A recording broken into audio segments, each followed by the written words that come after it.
All right. Well, hello, everybody, and welcome back to another episode of Clarity After Dark.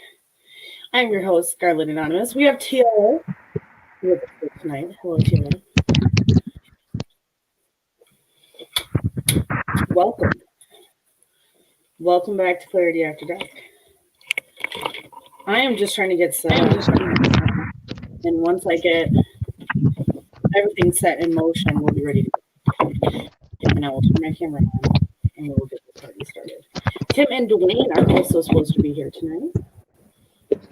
So they're supposed to grace with their presence. So we will see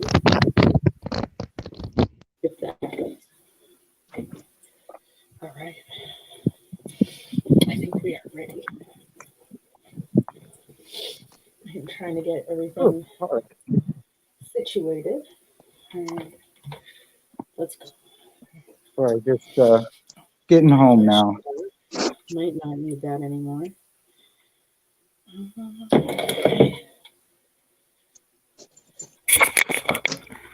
didn't want to check this before I came on, so we're just going to work with it.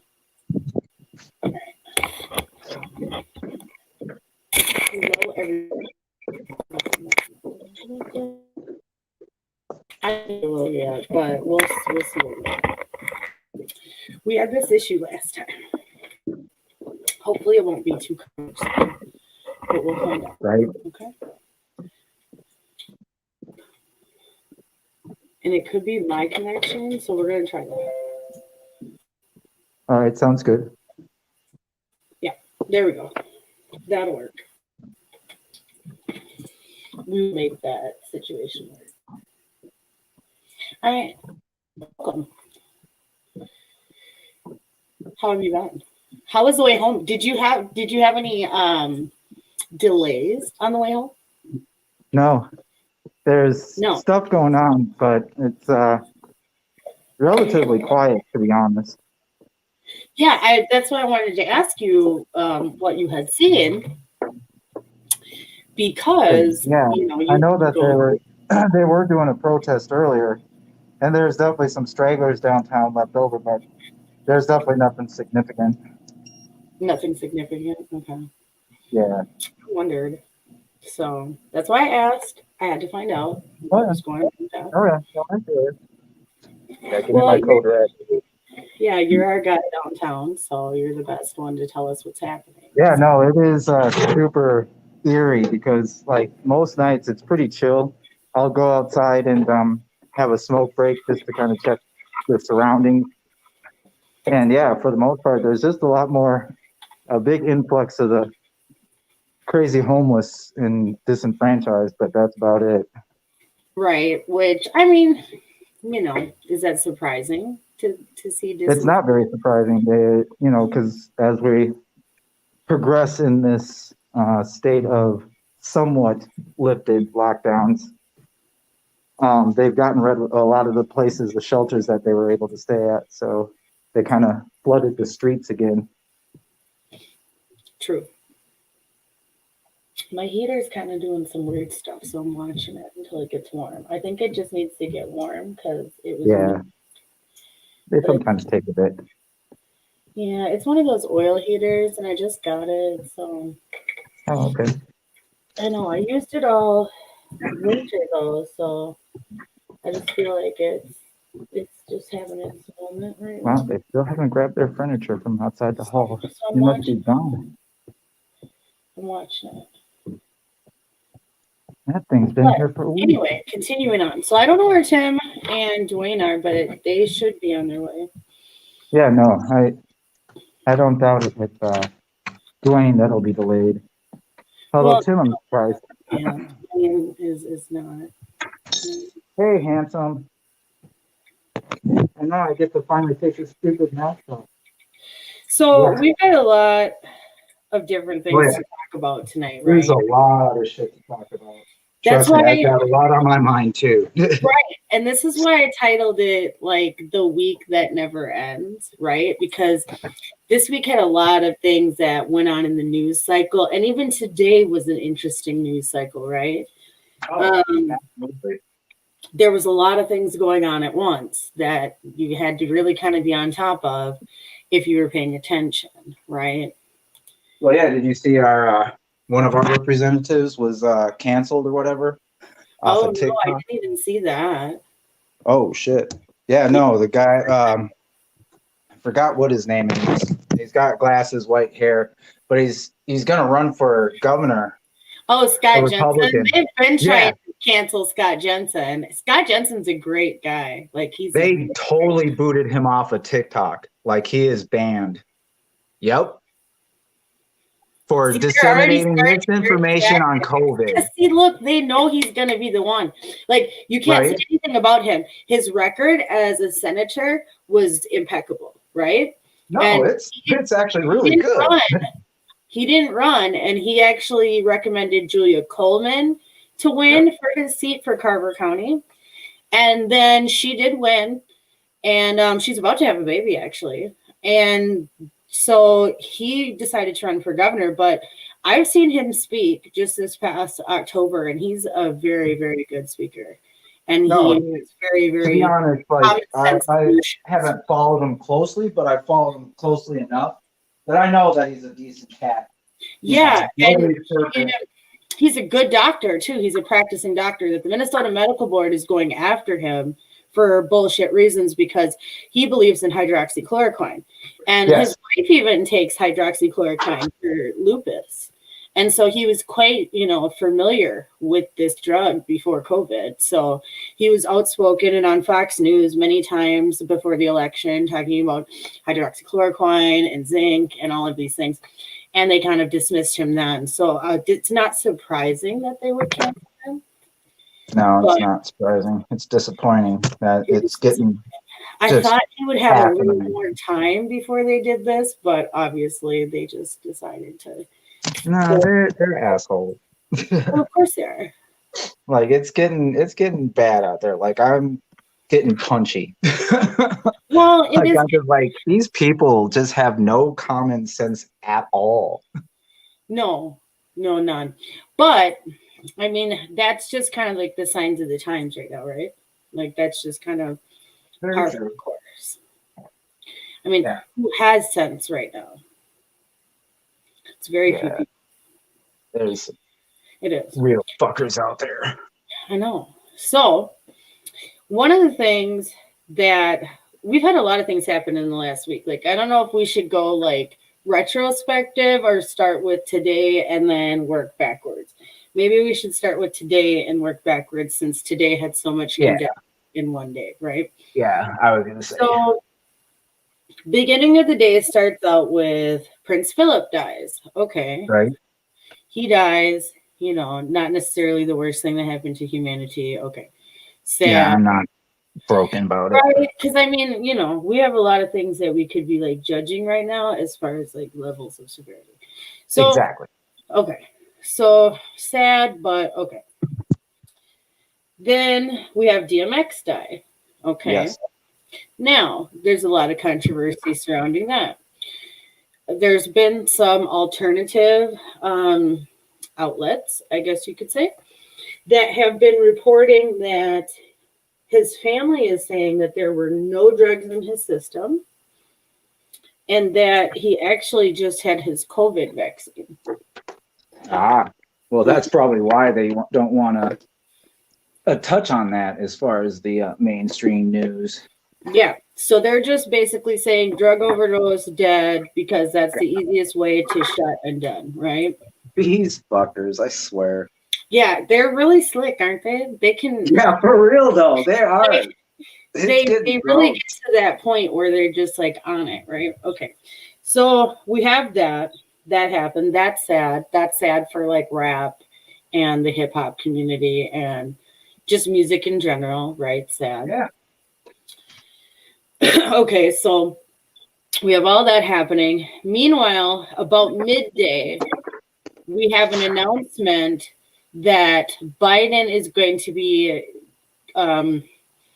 putting together a commission, I guess you could say, to expand the Supreme Court, right? Yeah. So we have that, right? Meanwhile, there was a shooting in Thornton, Colorado. Yeah, I saw Okay. that. Right. One of many, That actually. then later on in the afternoon, the Colorado, I don't know, like Highway Patrol or Public Safety. Yeah. Some group came out at a CHP press or whatever. conference about how they have a serious issue. Well, yeah, there's been like 3 shootings in a week in Colorado. Yep. Like, so they're trying to, have this narrative or whatever, even though they have some of the most comprehensive gun laws in the country. Like, perfect to what liberals actually want, right? So, like, what people like Joe Biden and everyone else is saying that we need to basically adopt exists. And yet we still have these events occurring, right? Right. Okay. So then beyond all that, okay, so we've got all that, right? Then we have, so since last night, I've been covering a really serious event that we're going to have to, let me look up some things. We're going to look up some things really quick because this is really important. So, we cover volcanoes and eruptions and things here. Talking about St. Francis or whatever. You mean St. Vincent? Yeah, and Grenadines? Okay, yes. So yesterday, okay, so I guess this has been occurring since December. Okay, so we've had that. Hold on, we're gonna share screen. Apparently it had erupted somewhat and it was doing just like a spillage or whatever. Okay, so here's Soufriere, St. Vincent, and this is in the West Indies. This is not too far away from other small islands like St. Lucia, as well as Barbados. You'd also have Antigua, Barbuda, all these small islands. You'd also have Dominica, bunch of islands that we've covered before in the past with other natural disasters, not volcanoes. But we do know that islands like Martinique have volcanoes because we learned about that before if we listened to me back then, right? So today we had 3 explosions, okay? Now, I don't know if they're going to have all 3 on here. They do not. But there have been 3 explosions, and they have had to evacuate this island, okay, in this northern part of the island that they're calling the red zone. So they have the island separated, and I'm going to find an article after we look at this that shows where this red zone is, where all these things are, right? Right. But they've known about this since December, where the actual lava dome, as you can see here, that was effusive on the 7th, was actively growing, okay? And they knew it was twice the length since the last update, and it just kept getting bigger and bigger, okay? And like this little dot is where the vent was. And in December was the black ring. And the last ring you see is on the outside, okay? So it grew that much between December and February, right? To where it just basically blew, okay? And they're evacuating everybody currently on this island, right? In this area that they call the red zone, right? Right. So we have this, right? Okay. So then at this point, last night, they started telling people, you got to get out of this area. You can't be here anymore. This is bad news. We won't allow it. Right. Yep, 10,000, I do believe. Right. So, because, it's going to be a pyroclastic extreme flow. And so we just can't have you in this area. Now, some people decided to evacuate. Others did not. Right. Okay. Well, drop the real kicker there, Scarlet. I know you know. Well, yeah, I do know. And so, hold on. So they start getting people to evacuate. They start bringing cruise ships, right? because they're like, we're going to evacuate you to St. Lucia. We're going to evacuate you to Barbados. We're going to evacuate you to all these other places, right? Off of the island, okay? Right. Or you can go to a shelter, or you could stay with like family and friends if you have that option, right? Well, the kicker was you could get on the cruise ship, but you had to be vaccinated. Correct. Like, you had to be vaccinated for COVID-19 if you wanted to get on, like, Royal Caribbean was coming, Princess cruise ships were coming, but you have to be vaccinated.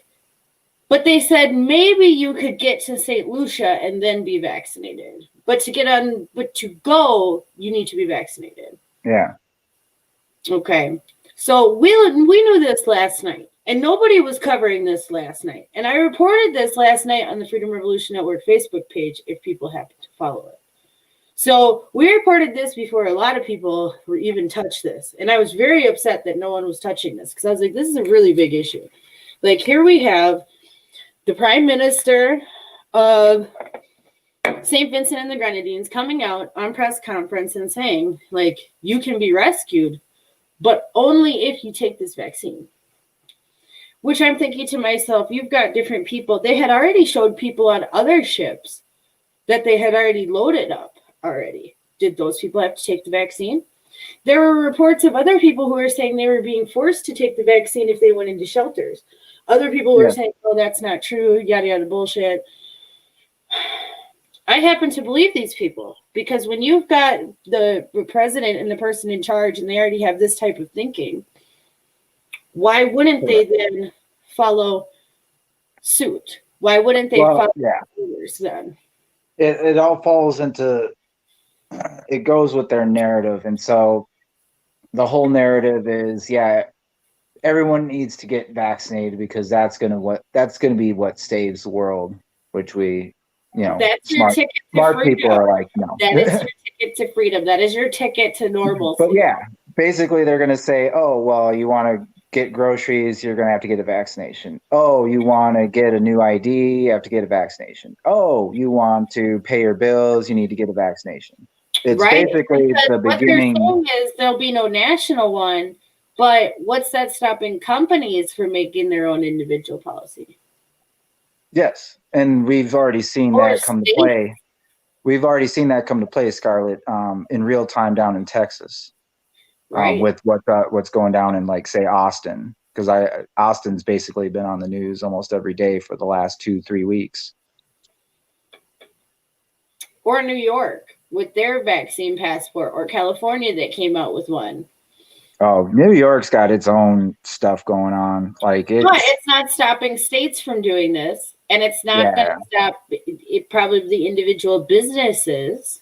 Correct. It'll be the businesses that are going to be applying this sort of narrative to the general population. And I mean, that's how they did it with the mass. So that's essentially what they'll do with the vaccine as well.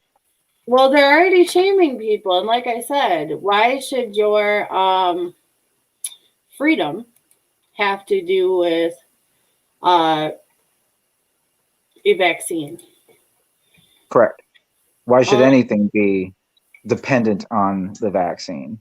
That's the point right there. It's not even what levels, this, that, blah, blah, blah, age, any of that. It just is, why are you forcing people to conform to this narrative?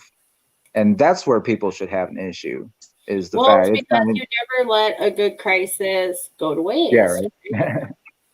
And I see, Pam, you're reporting that Hope, Arkansas is having a tornado right now, and I do see that. And they're saying it'll be there by 12:05. And it looks like a pretty bad system. No, it's probably going to be at 4 or 5. I've been watching that weather pattern most this afternoon, and it's got some. Yeah, in Texas, potential. They were having some serious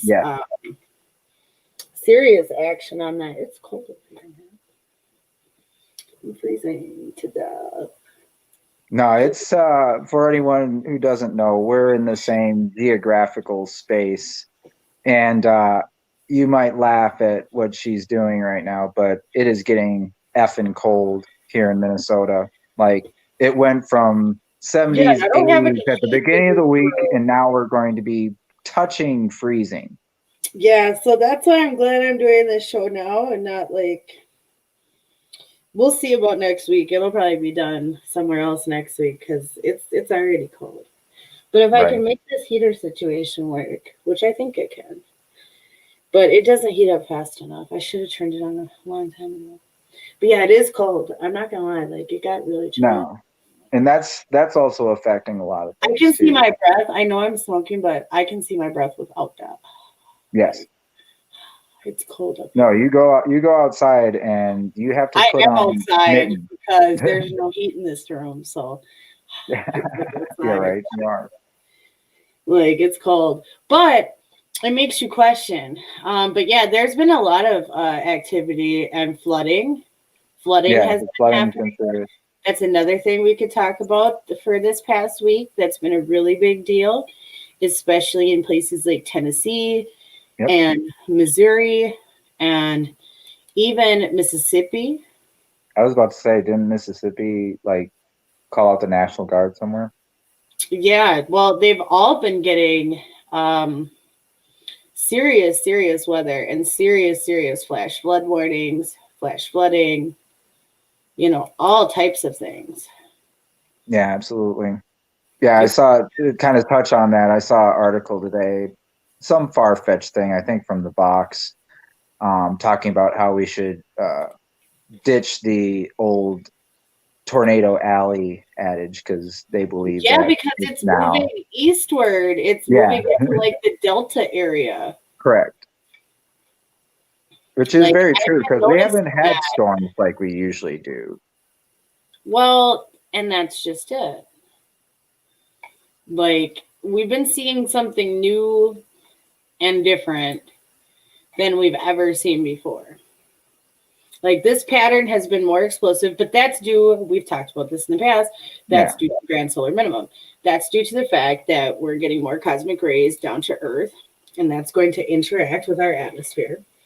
And that's going to cause more issues for us as time goes on and as we get closer to the pole shift, which will occur in 2023. So as we get closer to that time, we're just going to see more and more explosive events. Like they were predicting baseball size hail today down there. Well, they got close. I think they got at least golf ball. Well, for this tornado warning, they're calling for ping pong ball size hail. Mm-hmm. So, I mean, that's something. But a lot of these storms have been out of control. And we've been seeing really serious, dangerous, life-threatening storms at night when people are asleep. Yes. And that's the worst part because people are asleep. Yeah, usually the overnight storms are the deadliest. Well, that's just it. And the area that was, to have the worst risk isn't even necessarily getting it. It's the enhanced risk area that's getting the tornado, warning. Where moderate risk, where they thought like it was going to be, nope, we're not seeing it. So that's just something to say. Exactly. There are flood warnings just about everywhere. And I mean, these rivers are just over their banks because, I mean, they've been getting rain every single day. Oh, yeah. Every single day. And you can only withstand that for so long. But if you look at the rivers, starting at like Illinois, going all the way down to the Gulf, there's just one big flood warning. That's the way it's working right now. In Tennessee, it's still flooding. It's still flooding everywhere. Yeah, no, there's still a lot of storm activity going on there. Well, and I think it's because the jet stream is changing. And so that affects where people are getting weather. Yes. And that's going to change the patterns that we thought we once knew. What was once predictable will be predictable no more. I mean, and that's why they're having a hard time. We can start to actually use, say, examples from the day after tomorrow, as that is essentially what is happening. The jet stream is changing. That's being directly affected by the current, the North Atlantic current, which is now down, and it's not correct. longer Scientifically proven slowing down. So this isn't, this isn't the fantasy. This isn't people being, alarmist or anything. This is actually happening. Yeah, no, this is fact, and this is backed up by anyone in the scientific community right now. Yeah, it was just released today that they sent a submersible down to underneath the largest shelf, and it's very nearly detached. And they said once that happens, guess what, folks? There's going to be no more Florida. Ooh, not good. They said if just that one ice shelf breaks off, it will add at least between 3 to 10 feet to the ocean levels. Really? 3 to 10 feet, people. We won't have to worry about Prince Philip or the Queen or anybody, because they're all going to be swimming anyways. Because London will be gone. Obviously, Venice will be gone. Florida, New Orleans will be gone. Right. A lot of parts of Southern California will be gone. So yeah, and this is something that is not in like the far realms of future or decades later. This is probably going to transpire within the next decade.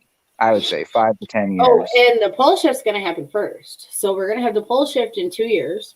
And then whatever else is going to occur when that happens, when the mid-Atlantic ridge basically splits open and splits apart.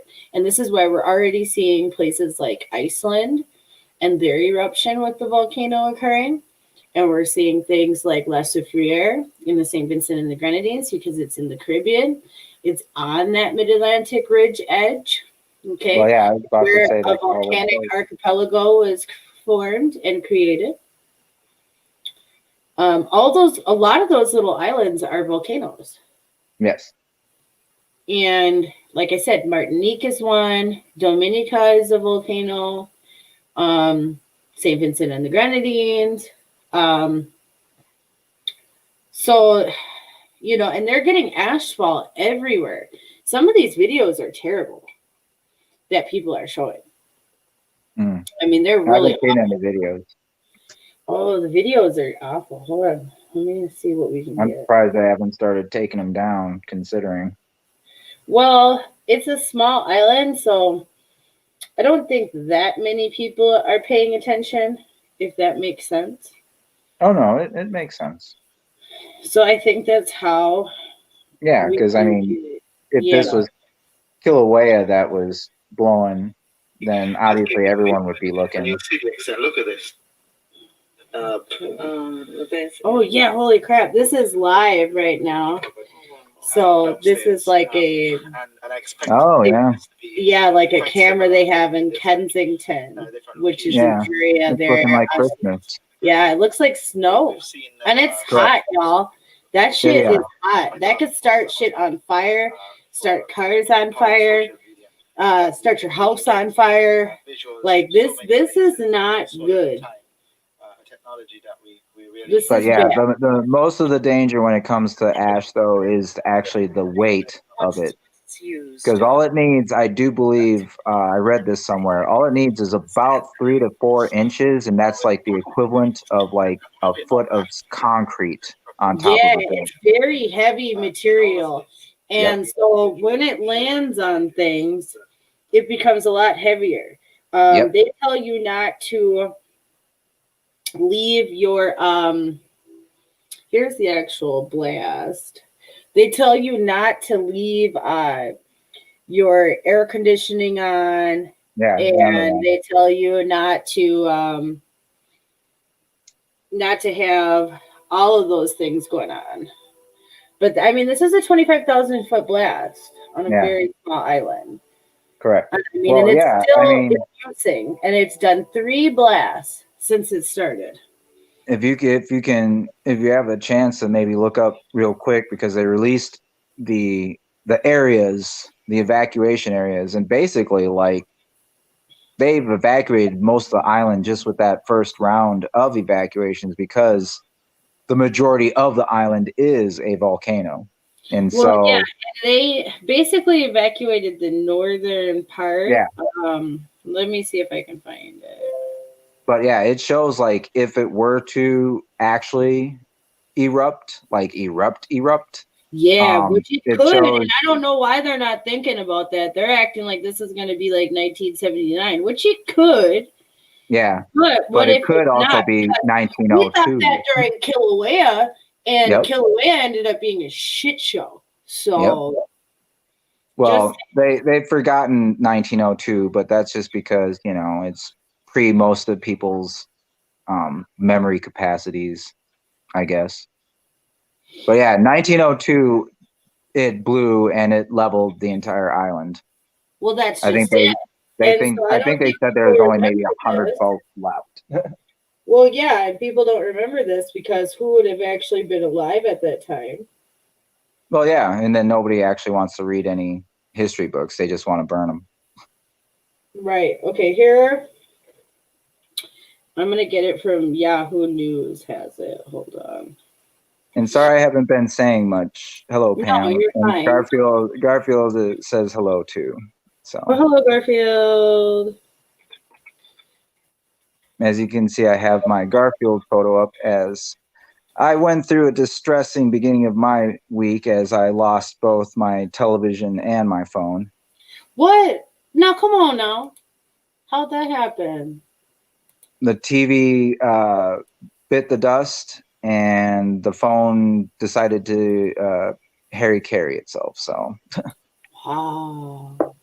so yeah, on Monday morning I was without any and all communications and whatnot. Okay. So, yeah, there you go. So this is what we're looking for. Right? Yeah. Correct. That is So exactly what. here is La Soufriere. Here's like the actual cone.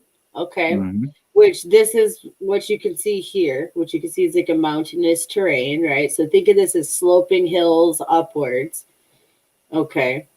If you want to imagine that, right?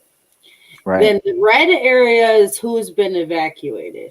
Okay. Yep. Red area, they evacuated them off of this side of the island because Kingstown is one of the largest areas on the island. Okay. And that's down here. Okay. Mm-hmm. Orange zone is in consideration to be evacuated. Okay. They consider this to be less risk and even less risk down here. Right? Right. But the volcano itself and the cone itself is here. But there are other mountains on St. Vincent. Yeah, no, it's very hilly, very mountainous. Right. And they say all of the island is expected to see ash fall from the eruption. But the southern part of the island will see the least damage. And I'm telling you, this ash fall is hot. Okay. Yeah. This is not like cool ash rock falling. And if this gets in your water or your windows, if this starts getting in your lungs, it will start settling. Once it starts, if this is close enough to like, if you were over on this ocean side and the lava starts hitting the water, you could start getting lays. Okay. Yeah. That is not good. And then that lays could be carried and then it becomes bog. Okay. Not good. All right. So they say they erupted on Friday morning after the government ordered mass evacuations on the island. But there's 100,000 people there, and they said they're only evacuating 16,000. Okay. So it said the red zone could see St. Vincent and the Grenadines shared its graphic on its Facebook page showing what parts of the 133 square mile island were at risk of the eruption, highlighting a red area around the volcano as the most hazardous. The agency said the red zone could see total destruction from pyroclastic flows, surges, and mud flows, and maximum expected damage from all projectiles. This zone is likely to experience more than 11.8 inches of ash. During the course of an eruption, this zone would be unsuitable for human habitation. The volcano is located on the north side of the island, and the southern part of the island will see the least damage, the NEMO SVG said. All regions of the island are expected to see ashfall. Officials from the Nemo encouraged people to leave the red zone of the volcano immediately after the eruption.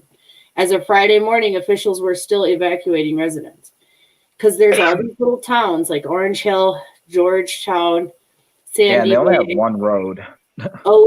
yeah, Fancy. All these towns are tucked on this side of the island. Okay, and here's Soufriere, here's the actual volcano, and they're all tucked over here. So they're all getting that windfall, the ash fall, all of the fall, right? It's basically Pompeii. Right. So this is bad, okay? Very, very bad news. Okay, let's go check some of these other stories from like Reuters and others. Well, I saw a graphic. I saw a graphic earlier that compared that graphic that you had up and with what the eruption estimate would be, and say if it were to go not like 1979 but 1902, pretty much the entire island is going to be gone. Right. And they said, it had 100 million in damages then. Eruption by La Soufriere in 1902 killed more than 1,000 people. The name means sulfur outlet in French. The ashfall could affect the Grenadines, Barbados, St. Lucia, and Grenada. The ash plume may cause flight delays due to diversions. The local media have reports on increased activity from Mount Pelée on the island of Martinique. Now, see, that's not good. If Martinique blows, y'all, that's really bad. At the same time, bad. Okay.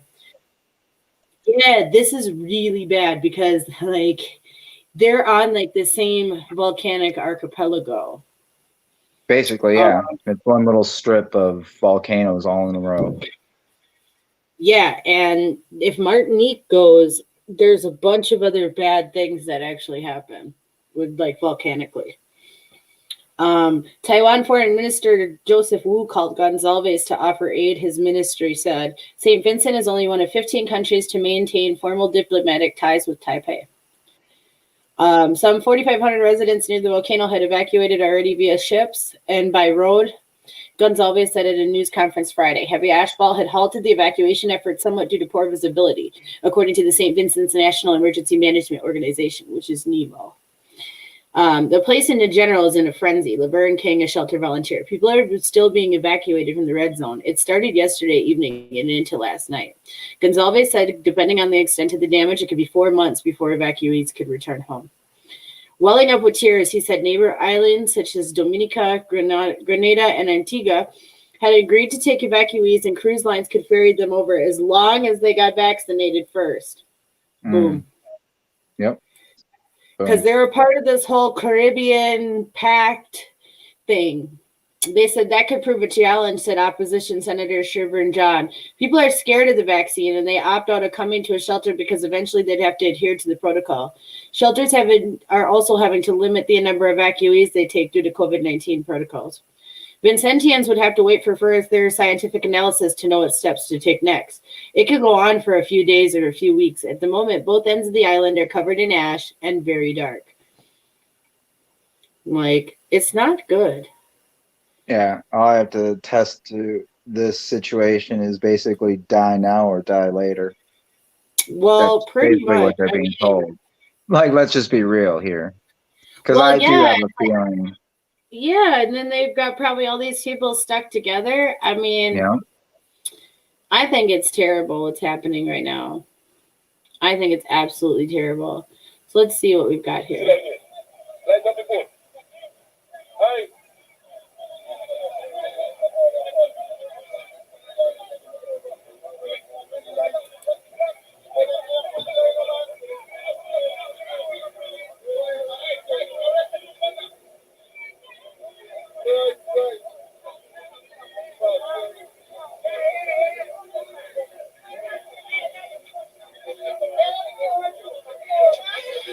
You got pregnant women.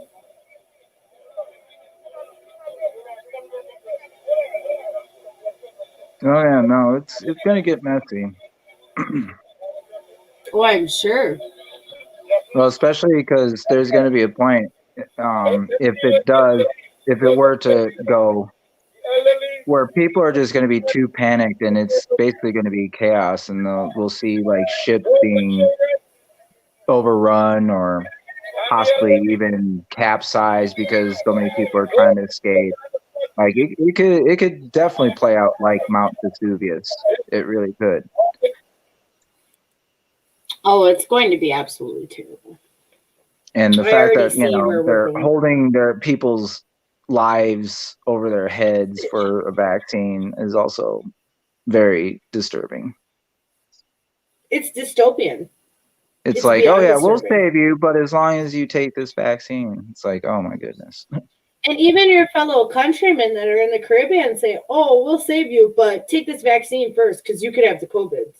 Yeah, Not exactly. worried about your safety. Yeah, or not that worried they could about the fact die. that there's a volcano blowing up behind you, you know. You're like, Right, oh, and then we're going to stick everybody in the arm while there's a volcano blowing up behind you? Like, yeah, this exactly. is Yeah. See, like, this is what I keep talking about. People needing to the stockpile of vaccine that to vaccinate everybody all of a sudden. This is all very sus. Very sus. Yeah. Oh no, the whole situation is sus. The whole narrative, to be honest, is sus. Right. Because the fact that they are disasters, so to speak, but exactly using natural disasters as a cover, ploy. but never let a good crisis go to waste, right? And so that's the part that I have the issue with. That's where I draw the line, where I'm like, hold up. Like, because people just were not as outraged. Oh, the kids, the children's in San Antonio being raped in the facility. That also happened this week. And no one talked about it. They're actually covering it up. They are covering it up because the governor of Texas came out and said these poor kids were being raped at the San Antonio facility for migrant children. And that means that's our people doing it. Okay, mind you. And no one gives a shit. But everybody was crying, save the children, save the children. But the kids are in cages, but the kids are in cages. Where the fuck are these people? It makes it easier for the elites and the Hollywood folk to go and choose their own kid for their own little play time. Well, yeah, that's what it comes down to. Because just like you said, there's no outrage about it. You know, they want to go on about this and that, and we're about children or the future and blah blah blah. Right now, we all should be surrounding that facility in Texas right now. We all should be literally down there with guns, literally ready to take it over. Well, I always find this amusing that they'll try and destroy people's livelihoods for something they say, but all the while, left-leaning folks or certain-minded folks are literally peddling children, and it's okay. Yeah, it's okay. It's fine. Yeah, no, there's no crisis. No. No crisis at all. Don't worry. Just don't worry. It's fine. It's fine. I mean, they be playing some crazy music with this radio from NBC Radio in the Vincent and the Grenadines. Bruh. They need to get some better licenses for videos. But look at this. I mean, they said people are still in these homes and still staying there. Yeah. I just don't understand. I just don't understand how they can be staying there. I get it being stubborn, and maybe some of these people have nowhere to go. Maybe they think it's a conspiracy. Because, now they're saying you don't get to go back to your house for 4 months. Yep. But if this goes into pyroclastic flow, you'll be literally cooked alive like fuego. Yeah. Yes. And I'm sure there could already be people dead. Because there's not really good news coverage over there. It's very basic and rudimentary. Oh, yeah. No, and I'm surprised the technology that people have, that they have not figured out how to do things like this. There's only a very few people broadcasting over there. Well, I also have to keep in mind it could even just be the government structure as well. I mean, take China, for example. I mean, China, most of the common citizens of China have no idea what's going on in the rest of the world. All they know about is what the CCP tells them. Well, I get that, but I mean, they have access to Facebook, and like I said, most of their like live streams are on Facebook and things, and their news. But there's like only 3 news agencies on the island. Okay, they don't update their websites. There's just really no their seismic agency is on Barbados that they're getting their information on. They don't even have a seismic agency. Mm. There's just so many things that I'm like, oh no, these poor Right. people, like that they're just set up for failure, and no one's going to be coming to save them. Not even their own governments. Yes. Nope, not even, like I said, fellow Caribbean countrymen. No one. That's the sad part about it. You'd think you'd at least have that. Well, to be truthful, Scarlet, we've seen many representations of late of governments not really caring one iota of its actual people. So I mean, you do have a good point. it seems what people actually want or ask for is not being represented by the people that we elected to office. I mean, that's a good point. Because, yeah, no, I mean, the fact that, you know, as you said, children are being assaulted and whatnot,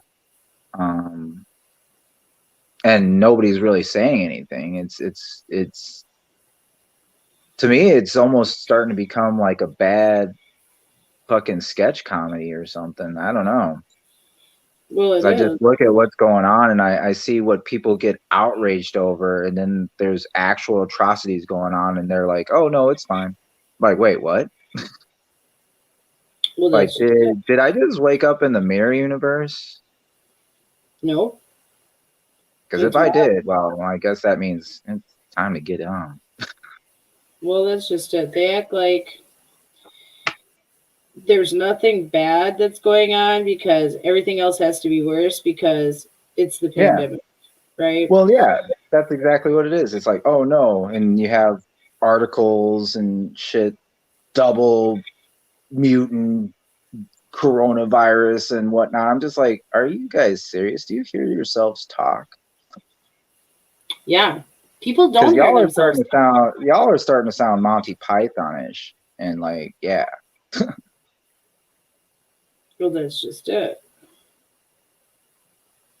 That's just it. They don't, it's like a joke to them. to be honest, it is, because like they're all off in their little dinner parties and whatnot that they can have anywhere they want, opening restaurants against COVID violations and stuff like that. They can go. A friend was telling me today that someone else told her that she'd be willing, that she was going out to a restaurant, right, with like 4 other women, but could not have coffee at her house with her. Yeah, that's weird. Like, how does that make sense? Yeah. Yeah, exactly. And see, that's the sort of weird, twisted mentality that the narrative drivers are kind of trying to make a play at, is having everybody so super freaked out and scared and stupid. Because we all know that when you get scared, you get stupid. You don't make good choices. That's why we always say when you're preparing for disasters to be logical as opposed to running with your emotions. True. But these people, fuck that. It's past that. Fuck running with emotions. They're just like, here's some bad antipsychotics. Here's a pair of rusty scissors. We're gonna light these fireworks off behind you, and you're gonna have to run like hell towards this volcano. Have fun. Yep. oh, by the way, there's no crisis. That's true, though. It is true. Like, it's blowing my mind how like people are literally picking and choosing their detriment or their offense or what people are actually paying attention to, and it's started to just be comical. I'm just like It is laughing comical. at The people. way people react now, they listen to anything that comes out of the mainstream, Yep. and if it's not said by a talking head, it Correct. can't be believed. Yeah, exactly. And like, I'm sorry, but when you have talking heads like Don Lemon's dipshit ass. Oh, Did don't you even know get that me they started. have a black? And don't even, and any of y'all are watching out there, don't get any stupid ideas. Oh, it's more white supremacy. No, I'm a person of color, and I would whoop that person of color's ass on the street because he Yeah, deserves it. John Lennon's ridiculous. Did you know they have a black news network? Yeah, no, I've seen it. I didn't see it till this week. I finally saw, well, because I don't have cable, but I finally saw it. And I thought it was interesting. No, it is interesting.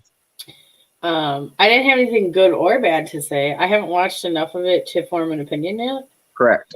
I just saw it in like passing, but from what they say it's about, it seems decent. Well, yeah, from what I've seen, they don't follow the same principles as other news networks or news sources. Yeah, organizations are kind of following. They do seem to be more focused on providing good information. That's what I thought so far. So I got to watch more before I form an opinion. But so far, I was like, okay. Because you never know what that could be. Yeah, no, absolutely. Yeah, And and I'll put it out there. To be honest, that's what I felt the beginnings of OAN was. But then OAN kind of fell into that trap too. Because at first OAN would just report. Newsmax kind of has report. too, but not as bad as OAN. OAN is terrible now. Yeah, it is terrible now. Like I don't. Yeah. Yeah, everybody was talking about OAN and how great it is. And okay, so I got a Roku TV, right? Right, correct. And because I wanted like a Roku box, but I was like, I'll just get it in the TV. And OAN is on there, and it's terrible. Yeah, right. It's awful. Like you're better off watching like Yahoo News or Euro News or Newsmax. Because OAN is just like the same loop over and over again. Yep.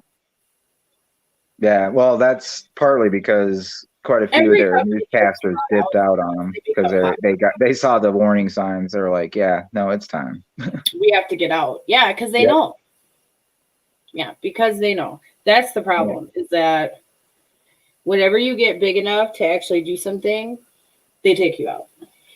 Correct. Absolutely. Yep. It's the truth. It's the absolute truth.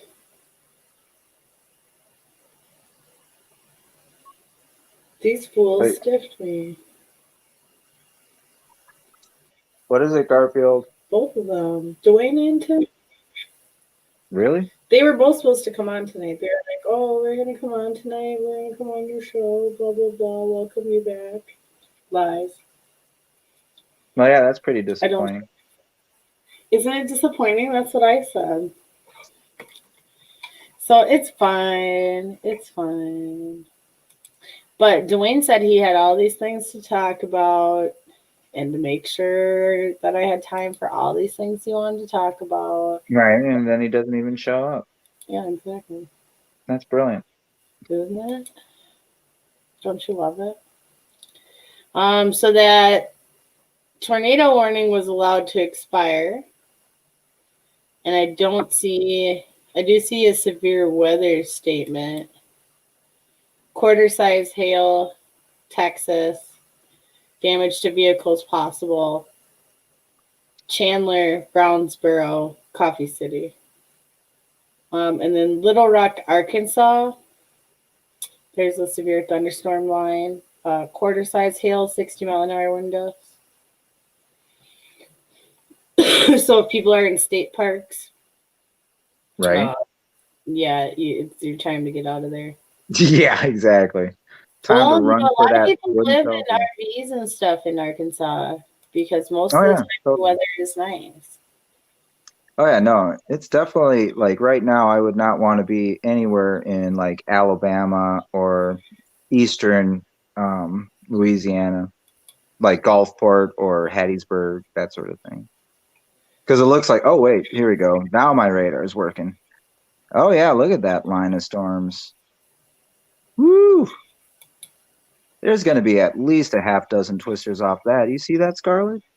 Yeah, I That was line of looking storms at that stretch that. from I actually Birmingham had all the just way had down to New radar pull Orleans. up. That's massive. It is. It's a massive line. Because if you look at the regional radar, it goes all the way from like Kansas City, goes all the way stretching almost to Paducah, Kentucky, going down to Huntsville, Birmingham, Jackson, almost all the way to New Orleans, Lake Charles. Like that whole line is just like a massive rain maker. Let me show you guys really quick. Chrome tab. Hold on. Okay, yeah, there we go. That's what it's, I need to know what it was called. Okay. So see that? So we've got, a lot going on here. How do I get rid of this? Go away. Turn on. Go away. Now look at this. I mean, Yeah, you've got see that whole little line there. Yeah, all the way down to Lake Charles, all the Yeah. way through Jackson. This is a strong line of storms, lots of rain, all the way up to Kentucky. Tennessee is, you can't even see where Tennessee is because it's all getting rained on. Yeah. And it's training. If you notice, as the goes through, it's training in the same areas. Correct. Now, a lot of those places will probably get at least 6 to 10 inches. Yeah. Again, after getting that before. That's what the problem is, that they continue to keep getting bombarded over and over and over again. And they're not getting any reprieve. They're not getting any time in between to then get themselves back together. Yeah. I think that's the biggest issue. It is. What else? Oh, the trial. We could talk about the trial. That's been going on. Yeah, it'll be wrapping up pretty quick here. I heard through my internal grapevine that the lawyers have asked to meet with the judge. So they must be talking about their approach for the closing statements and whatnot. Well, I don't know what. Okay, so I and a Facebook friend got into it earlier today about this because he seems to think that there is going to be an acquittal or a hung jury. And I said, don't be too quick. I said, because you have to remember, it's not how you feel about the legal analysis of the case. It's how the jury's member feels. Correct. So, you got to think about this. These are people who may not even pay attention to news or be literate in these topics. So they're hearing medical jargon that they don't even know what the hell that means. And they're not even allowed to look shit up. Okay. But I can see your counterpart's point, just because all it takes and is I do, but you have to think about it. just one who's on out, the and jury? that's it. We've already got to hear who these people are. You get what I'm saying? So we got to hear a little bit into how they answer questions and how they think, right? Do you think that they are putting themselves in a legal mind perspective? Because you have to have that. Well, yeah. Because you'd have to have that. We can only speculate, but yeah, to be honest, when I watched all the interviews and them basically the jury selection. I watched that very intently. The people that they have on there, I think, are probably not necessarily the ones that don't pay attention. I think they are the ones that pay attention. And to be honest, I think there might be one or two ringers on there. People that say that, But you you know, have to they think, are they don't thinking know, that or they don't watch news and it's stuff like that. Well, okay, that's what they said, but is that really what the deal is? Like, you know, I don't know. But what I'm saying is that you'd have to think, you've had experts come on the last couple of days and basically say, like, it could not have been the drugs alone. Everybody has basically said that in their own way. There's been one person who has said, well, it could be the drugs. But otherwise, even the chief medical examiner said it wasn't, it was a combination of things that led to this outcome, right? Yes. So I think that it's going to be more likely that we're going to get, because do you think the defense is going to then call witnesses? Do you think that it's going to be wrapped up pretty quick? Because I think the defense feels really stupid right now.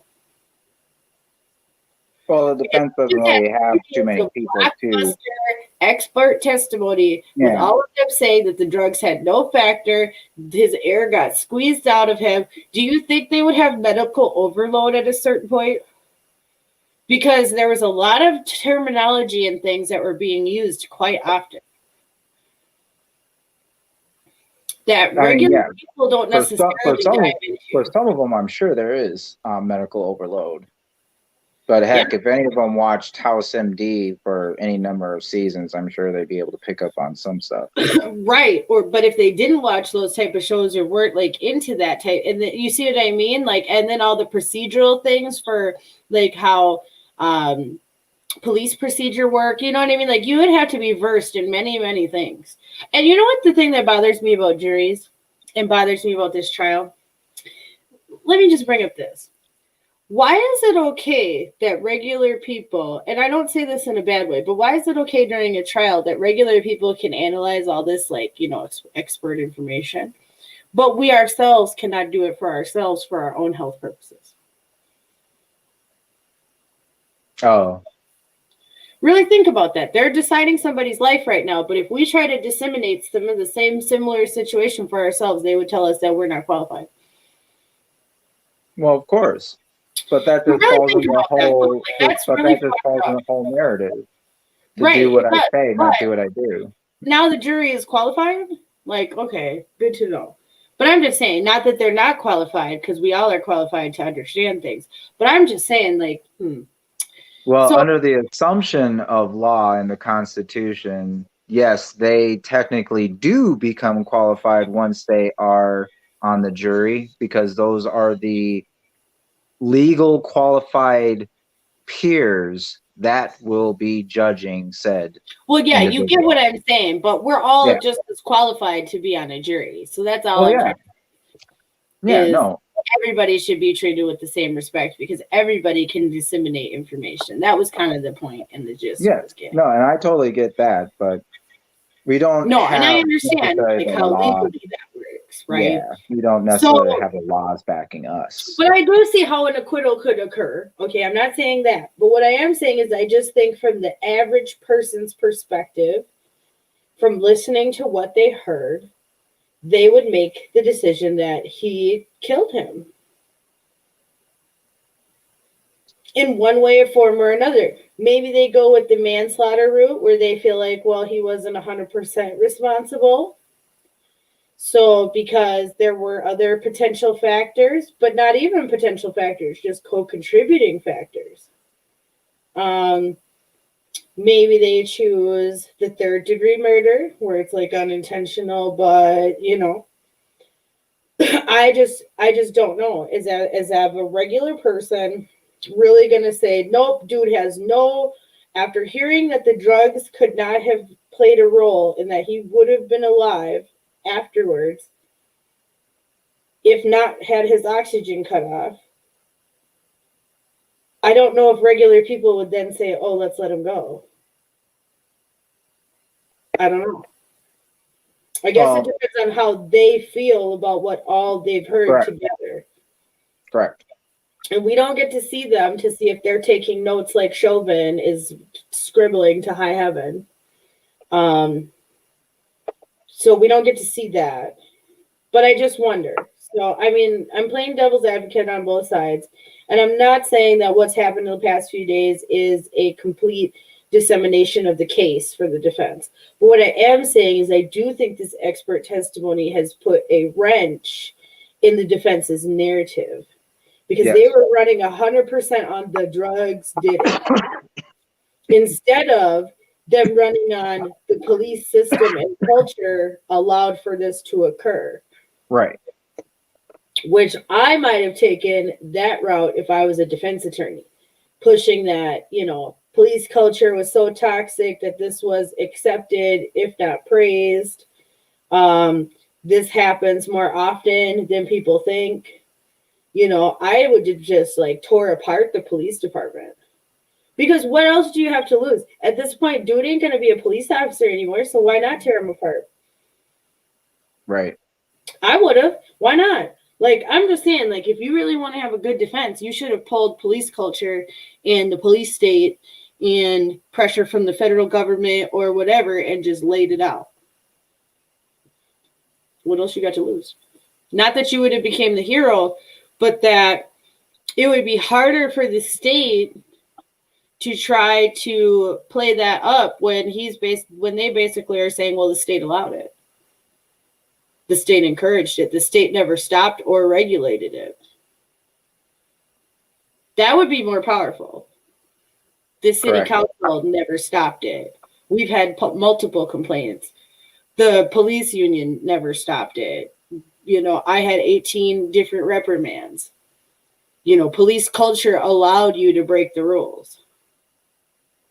See, that would put more of a reasonable doubt. Did he actually do it? You see, than letting them see the video and see his angry face and see him grinding his knee into George Floyd's neck and just sit there and be unremorseful when people are asking him, so you're a big man now, you want a power trip? And he just stands there and grinds his knee in harder. Like, that looks really bad. They've showed the autopsy photos. Like, I just don't know if a regular person can mentally take all that in and then be like, dude's not guilty. There's a doubt. But see, that's where the human error part comes into. Yeah, but legally, if everything is in place, if the drugs didn't kill him and the defense is saying that the drugs killed him and that's why he died and it wasn't Chauvin, and they're saying medically that didn't occur, autopsy-wise, he didn't have a heart attack or anything else that would show these things occurred. But there is no necessary evidence that he didn't have oxygen either. You know, you've got things that, but then you've got expert testimony that's saying toxicology says for sure he couldn't have died that way. And then you've got pulmonologists saying that the air was needed out of him. You know, you've got a lot of things against the defense's argument of the drugs killed him. So I think when it's that argument, and that's the argument they played, that's the only argument they played, which I thought was dumb. I think that's going to come to bite them in the ass because none of their evidence or witnesses have proven that it was the drugs. And that was their linchpin moment, that his intoxication was the cause of his death. Because the issue is did he kill him or not? That's the issue of the day. That's what they're deciding. Not about what he did before then or why they got there, but did he kill him? Or was it drugs? So I don't know. We're going to have to see what happens. Like I said, I'd be super interested to know in these jurors. I'm sure they've got them under super lock and key. If not staying at their homes. Like, I don't know. Are they letting them go home in between this or what? You think they're not looking at the news? Do you think that's actually happening, Tilo? Do you think they're staying away from the news? Oh, did we lose you, Taylor? We might have lost Yellow. But I'm just wondering, I don't know.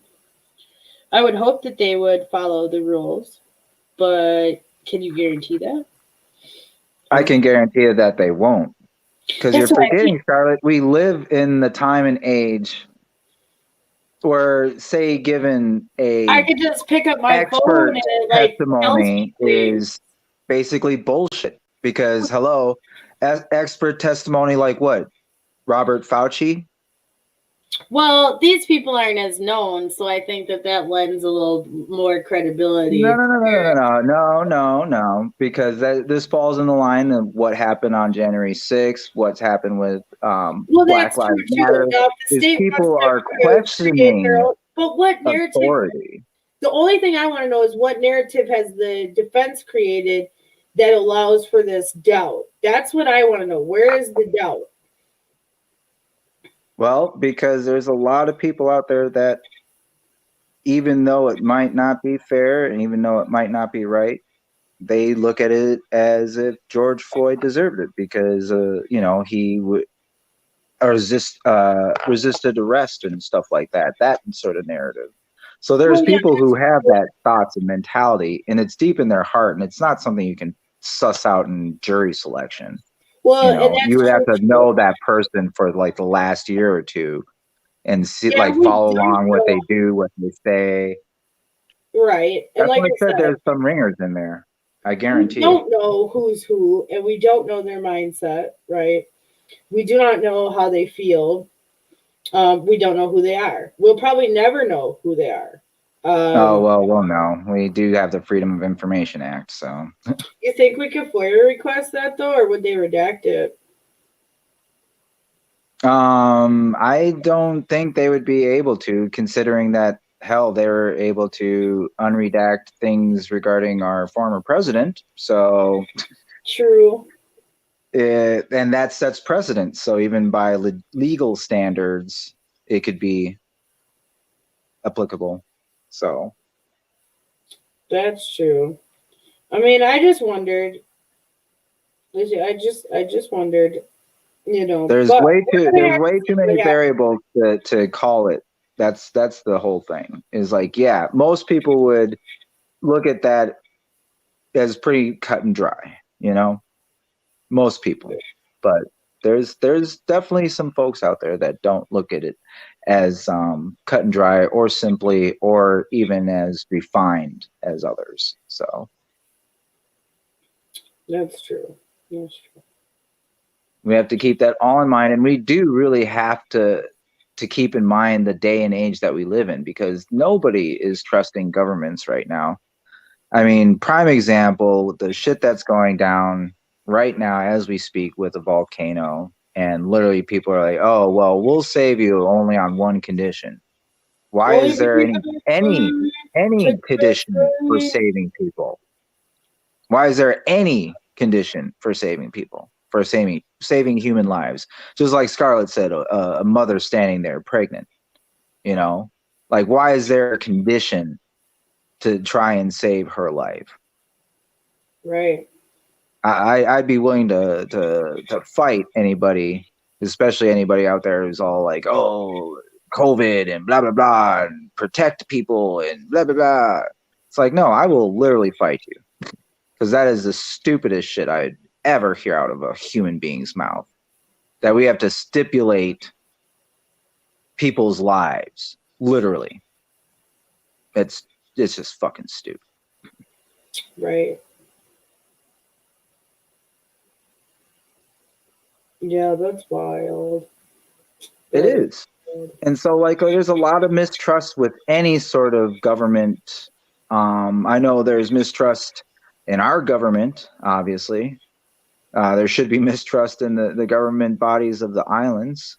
There's definitely mistrust in the governing body of the United Kingdom at the moment. They're about ready to split up again. True. Ireland is also. Ireland is a hot mess. They're fighting right now. We're about to have World War III with Russia, and they said if we're sending ships to the Black Sea because Putin has lined up basically a couple of regiments just outside of Ukraine. Mm-hmm. We've got the bullshit that China's pulling over there in the South China Sea, parking their fishing boats, and their excuse is to protect them from bad weather. What fucking bad weather? Right. Like, seriously, I've been monitoring the Pacific Ocean, and there's barely been any sort of storms out there. So for them to have some cockamamie excuse, oh, we're protecting our boats. Like, no, you're not. You're just trying to stake claim There's on a some lot more of motherfucking activity land. still in the Suez Canal. There is all types of boats. There's all types of ships. Very, very interesting. Well, they very do. interesting. I'm fairly confident that they still probably have a decent backlog from the Evergreen being lodged in there. Because I do remember Yeah. seeing the pictures, and there was at least 50 ships parked out there. So they got to each navigate the little canal or whatever, and it's not like they can just fly through it like they're on a jet ski or anything. It actually does take a few days. Well, that's true. No, I'm not They- saying that, but I said there's a lot of interesting boats, like Warren Buffett's boats, and just some interesting boats, like one of his like sailboats, and like just very One of interesting. how in the hell is Warren Buffett's sailboat out there, and the fucking pirates off the Horn of Africa haven't already shafted him? Bruh, he's there. It's registered there. Right? Like, I'm sorry, but it's on Vessel Finder. Like, you can find any vessel that's like docked. exactly. And you're trying to tell me that, and I'm gonna put it out there that these folks are too stupid to use a vessel finder and be like, oh, hey, look, I think I'd rather hijack Warren Buffett's sailboat than try and approach a tanker that could actually have some guards on it. I mean, exactly. But that's just my evil side coming out. Yeah, I mean, I don't know. I'd like to think that low budget pirates aren't thinking like that. They're just kind of catching whatever's out there. Well, yeah, often it's very much just opportunity, but there are definitely certain individuals that work for certain organizations that are using it as cover, because we've obviously seen that pretty much in every aspect of our lives on every continent, including North America. So true. I mean, that's true. That's a good point. Oh, that's that Antarctica's Doomsday Glacier. Is that the one you're talking about? that is correct. The Thwaites or Thwaites. Yeah, it's called like the Thwaites Glacier. Yep. Thwaites. Yeah, Thwaites, Thwaites Glacier. Interesting. There's an article from Gizmodo about that. So I don't know. For Gizmodo, we've got a lot of things going on right now that we need to be quite aware of that I think people aren't understanding. They're saying, here's an interesting article. Scientists, mass extinction is coming as organisms flee the equator. The most biodiverse ecosystems in the ocean are typically found at the tropical waters around the equator. But as temperatures rise, aquatic organisms will continue to flee their homes in greater and greater numbers. Climate change and rising temperatures are already causing a mass exodus away from the equator, according to a team of Australian researchers from the University of Auckland, Queensland, and the Sunshine Coast. The scientists wrote in the conversation that we could be on the cusp of a mass extinction event caused not only by the unhospitably hot water around the equator, but also by the ecosystem disruption that organisms fleeing the area will cause wherever they happen to settle. The same thing happened 252 million years ago when 90% of all marine species died. The scientists tracked the distribution of 49,000 different species through the ocean to see where they're heading. Typically, the distribution of oceanic life looks like a bell curve, with just a few species near the North and South Pole, but loads more at the equator. Now that the tidy curve is actually changing, according to research published recently in the journal PNAS, as two separate peaks emerge on either side that represent the huge number of species that fled the equator in either direction. Because of the pole shift, yo. I'm telling you, they know that those new places are going to be like the new equator situation. They know it. They know it. And that's proof to me right here. Because if they went there now, they're waiting for the event to happen. They're just getting in place. So they say as historic equator dwellers find new homes, they'll essentially become invasive species, competing with locals for food, space, and other resources, the scientists warn. With only so much to go around, many species are likely to die off and vanish altogether. This threatens not only the biodiversity and ecological health of the planet in general, but also local human communities that depend on native species for food or income, making immediate climate action all the more urgent. Well, that's interesting. That's terrible. That's actually really bad. It's not good at all. Well, we've already seen it with the different fishing fleets. They've moved into different waters and whatnot. And that's how you get a lot of the shit in the South China Sea where there's a lot of angst, is because the fish are moving away from the equator to different spots, and those different spots are in different people's territories. And now, yeah. Well, yeah, and they're saying that, and there's a few articles about it. So I think that it's going to be a thing.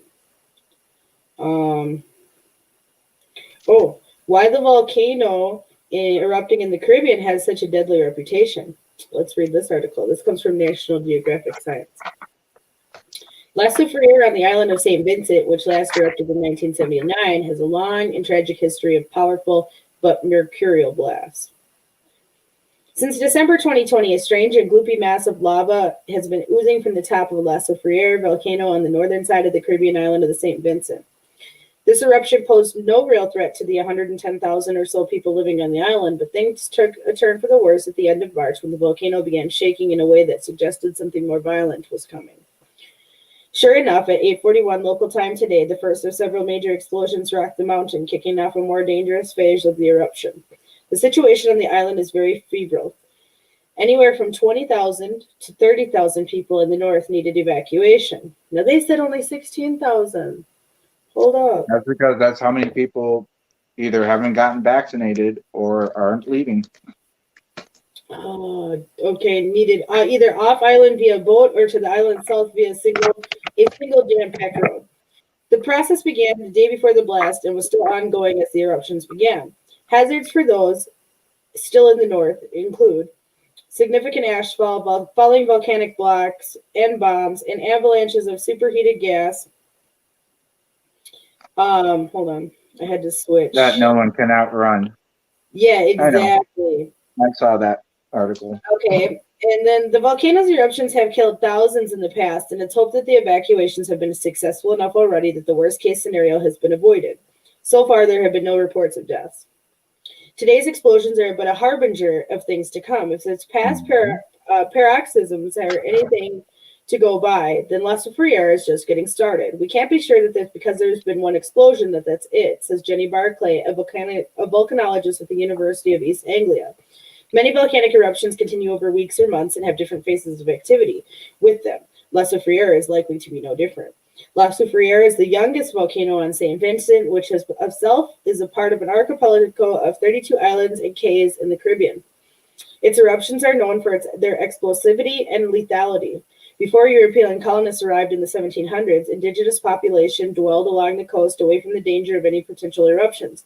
But after becoming a British colony in the 1760s, the island's enslaved population was forced to live and work in the volcano's shadow. Many enslaved people had died after an eruption in 1812, and many of their descendants perished when a 1902-1903 eruption devastated a huge swath of the island. Since its last eruption in 1979, The volcano has been relatively quiet, but in late December, without much seismic fanfare beforehand, it began squeezing out gloopy lava that over the following months grew into a so-called lava coulee nearly 3,000 feet long. Paul Cole, a volcanologist at the University of Plymouth, says this event could have been the entire eruption, and once it ran out of steam, the volcano could have gone quiet again. But like many of the volcanoes in the region, La Soufriere has a reputation for being mercurial. Its magma type is known as a basaltic andesite. Says Jasmine Scarlet, a social and historical volcanologist based in England. It's stickier than the stuff coming out of Kilauea in Hawaii. Yep. Now that's some real thick, Yeah. thick, and that covered everything. Yeah. It started running like fucking a river. Well, that's basically what they said Vesuvius did, and why Pompeii was so tragic was because it was the thicker stuff. So even if you got a decent amount away from it, and you still got some on you, you would still most likely perish. Oh yeah, because it's so hot. It's 2,000 degrees or more. They said that, which means the magma's trapped gas has trouble escaping as it rises to the surface. A key feature that often leads to explosive eruptions as the gas finally breaks through and dramatically expands. It isn't clear why volcanoes like La Soufriere can suddenly switch between effusive and explosive eruption styles, said Scarlet. But it can happen at the drop of the hat, and that put volcanologists on high alert since December. As the dome continued to grow, a number of earthquakes shook the volcano at the end of March. These were plenty energetic, but a second swarm of earthquakes on April 5th was more intense. These temblors, known as volcanotectonic or VT earthquakes, are often associated with magma forcing its way through the rock deep underneath. As soon as we saw these VT earthquake swarms, I know most people who were involved said that was really bad news, said Cole. In the past week, the dome cracked open, became noticeably more incandescent, and began blasting out a lot of noxious gases. The additional seismic activity linked to the shallow movement of magma was also detected. Although it's too likely to confirm, the likely scenarios all this behavior pointed toward a significant amount of gas-rich magma speedily rising towards the surface.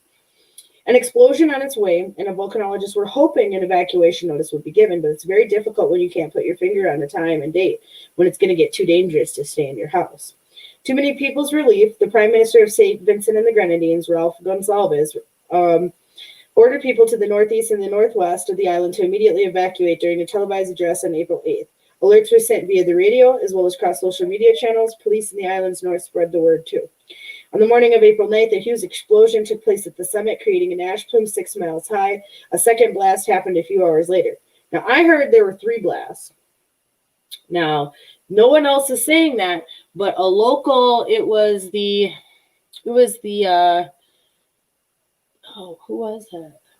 I don't think it was the Bohemian. It was somebody had posted on their official website that there was a 3rd blast. Mm. They say there were about 20,000 people in the so-called red zone, and the area most threatened by an explosive eruption, right? With an additional 10,000 people in the orange zone a little further south. Some of Scarlett's family live in Georgetown, which is in the red zone. At the time of writing, it's not clear if everyone is left. I'm just not trying to think about it, really, she says. There's only one road that connects the northern end of the island to the south end. For many, this is the only passage to safety. And footage shared on social media has shown it at points to be choked with traffic. Others are hoping to escape by sea using anything from small fishing vessels to cruise ships. And I've seen some of those little fishing boats, and those people, once that ash plume falls over them, you're done. You can't breathe. Yeah. You know, boats will be weighted down and sink. And they were pushing ash, and you couldn't even see anything in front of them. They said surrounding islands have offered to receive any refugees, but it's not simply a matter of cramming as many people onto the ships as possible. This year, the framework of the pandemic makes it much more complicated, said David Pyle, volcanologist at University of Oxford. Evacuees are only allowed on boats if they can prove they've been vaccinated against COVID-19. Although the vaccination program on the island has been both widespread and rapid, there is still a decent amount of vaccine hesitancy, partially due to an anti-vax propaganda. Good for them. That means unvaccinated people may still be stranded on the shores of the red zone. I'm absolutely certain there were people in the red zone that were trying to get out when the explosion happened, though he hopes many had already fled. As with previous volcanic eruptions, a small number of people will likely refuse to leave their homes behind. But people in the red zone are still remaining in harm's way. Falling ash can cause breathing problems. It can block escape routes while adding terrifying psychological layer to proceedings. It's a powerful and horrible form of darkness. Volcanic avalanches, known as pyroclastic density currents, whose innards may be at 1,300 degrees Fahrenheit, may spill downslope and rush towards people exceeding at 50 miles an hour. They can flow over water. They have surmounted and flown uphill. Huge blocks ejected by explosions can kill people several miles away from the summit, and if it begins to rain, any old volcanic deposits may be mobilized into concrete-like slurries known as the lahars that crush and suffocate anyone they impact. Those who have managed to get to the island south now present emergency managers with a huge logistical headache. Putting people into shelters, or as usually the case when disaster strikes the island, asking them to stay with friends and family may inadvertently cause a jump in COVID-19 infection rates. Today's activity is probably the opening, said Salvo. I fully expect that there is likely to be further explosions, says Cole. The historical eruptions have featured prolonged successions of blasts spread days, weeks, and even months apart, and these initial explosions may not be the biggest. The island was well prepared for the disaster, though, which means the grimmest outcome may have been avoided. For many years, says Pyle, the West Indies has led a volcano awareness week for the island. It's held around Easter during the anniversary of the 1979 eruption. The possibility of a future eruption has been kept in the minds of the populace thanks to this endeavor. The National Emergency Management Organization has been using seismic and volcanologic data to continuously update its warning and evacuation procedures long before this new eruption began. Scientists working at the Montserrat Volcano Observatory, which, like I said, Montserrat has its own situation there, another volcanic isle with a history of devastating eruptions, have been acting in a supportive capacity during the current eruption. The event is still showing us that nothing beats on-the-ground expertise in terms of having scientists who have a sense of what the signals are telling you based on experiential knowledge. A profound sense of optimism, too, can be gained by the look at the island's history, horrific though some of its chapters may be. Scarlet has looked into 2 centuries of volcanic paroxysms in the region. What I found is the Caribbean always comes together to help. The commonality these island nations have, cultural, religious, historical, including the bonds they share as the descendants of enslaved people, mean that they and the wider diaspora can help each other out of the moments of crisis. Already offers of financial and logistical support have come from around the region and the world. St. Vincent may be a small island, but they are not alone. As long as they get their shots. Right, as long as you get your shots, you can get on the boat and be saved. Otherwise, fuck you and your mama too. See, and that should set off anybody's red flags right there. Yeah, like, wow. Hello, if people are stipulating whether or not you live or die by this vaccine, that should be a huge tip-off. Well, they did bring that up tonight on CBS Nightly News. They had brought up the issue that they were like, people are outraged at St. Vincent and the Grenadines requiring vaccines to load the ships. So they did bring this up on national news, which I was really surprised that they did. Well, I knew it wasn't going to be either ABC or Fox or NBC. Definitely not NBC. I've been starting to go to CBS a little bit more because they do seem to keep a more even keel than other information sites or organizations. They seem to report about more things, like in total, right? Yeah, in total. They don't just in total, right? something and add their spin. Stories. Yeah. So that's always good. But we've got so many issues right now, between these vaccine passports,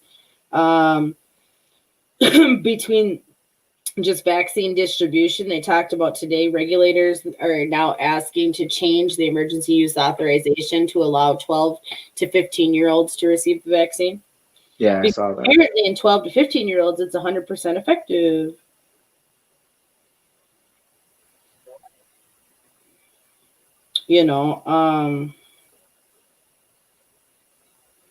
It's just ridiculous.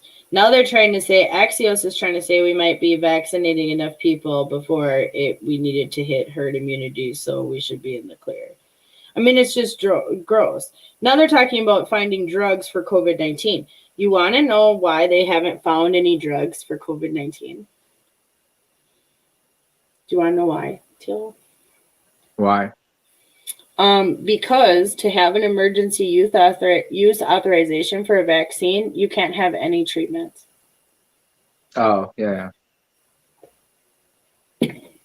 So that's why no treatments have existed this whole time, because you can't have an emergency use authorization if there is a treatment that exists. So that's why hydroxychloroquine was never approved. That's why they never looked into remdesivir. That's why they never looked into anything. Is because if you had one, you would not be allowed to have your vaccine.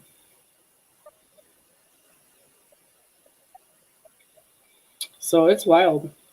Yeah, that's stating it mildly. Wow. So Twitch has unveiled a new policy to address severe misconduct that happens off its platform that may still impact its online community. To ensure its probes on off-platform behavior, if they find verifiable evidence such as deadly violence, terrorist activities or recruiting, credible threats of mass violence, sexual exploitation of children, sexual assault, or membership in a known hate group.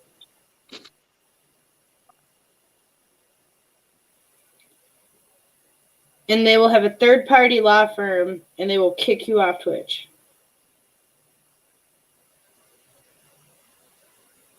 Spotify also has a hateful content policy. That's why I don't use those stupid fucking things. It really sucks because... And that's why Clarence Thomas this week also came out and said these a-holes need to get put in check. Well, that's why they had come out and said that, you can't stop First Amendment speech, and that companies like Facebook were in the wrong. So we'll see what ends up happening. Yeah, we'll see if that's a battle. Oh, and now Florida, police who shoot citizens can remain anonymous. Ah. Yep. So if you shoot people, now they don't have to you don't get to know who they are. Yep. Boom. Just wait till that starts carrying over to other states, because I guarantee you, if it got passed in Florida, at least Florida is the one, yeah. And because Florida's great to some degree. Okay. Yeah, they've got DeSantis. Yeah, they've got this or that. But then they've got some like dystopian weird shit that goes on there too. Like they do. Florida man's a thing, Just saying. Yeah, it's a lovely place to visit, but I would never live there. Right. They're already talking about the West anticipating a deadly fire season, so I wouldn't be surprised to start seeing California to start burning up. Well, see, the reason why they say that is because they probably know that one or two of those fault lines are going to go off. And then we will see the real-time management like we're seeing in the islands right now transpire on our soil. And then, of course, that's when I'm sure people will be like, holy shit, what is going on? You want me to take a vaccine before you save me? What the hell? We're going to start doing last year during the hurricanes, they didn't do it. They weren't starting to keep people. They didn't have the vaccine then, but I'm surprised they didn't try to separate people more and this and that, and Well, at that point, I think for me, my personal opinion is the government has been continuously implementing triage on its citizens, namely us, as they are privy to a lot of the bad shit that is coming down the pike. Because I'm sorry, it's kind of interesting that I'm watching all these things play out, And we live in a world where they're trying to enforce mass. We live in a world where there's evidence that the pole shift is coming. There's evidence that the Atlantic flow is stopping. There's evidence Yep, the Atlantic oscillation is stopping. Yep. Yeah. There's evidence that Cascadia could go, and if it goes, it will most likely take We know Cascadia is San going Andreas. You know, San Andreas and all those alternatives will go too. Well, and so, we know Cascadia is going to go. It's just, when does it go? Well, yeah, my guess is they know.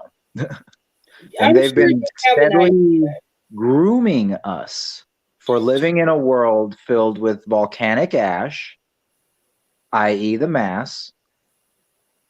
The social distancing is still the virus, but that could be implemented to other viruses as well. Because if the human race is subjected to a world filled with the volcanic ash, a lot of us are going to be operating at 50% or less. And so viruses, even the common cold, would start to be deadly. True. And so I believe this is kind of grooming us for the future state, as I have started to call it late. Right. Because it's all way too convenient. And the fact that these people that are instituting a lot of these very oppressive laws, very fascist laws, are enjoying life without any consequences, are enjoying life without any of those restrictions. It's like, I'm sorry, if you sit there and think in your fragile little minds out there that these people really care for you and we're in this together, when little princess Miss Harris is having, little parties in California, opening up restaurants for her and her buddies, while, people have not stepped foot outside of their houses for a good 4 or 5 months. So, yeah, people need to realize that whatever your best interests are, no matter what perspective, what line of the political aisle you fall on, what gender, what you identify, any of that, right? They do not really care about you.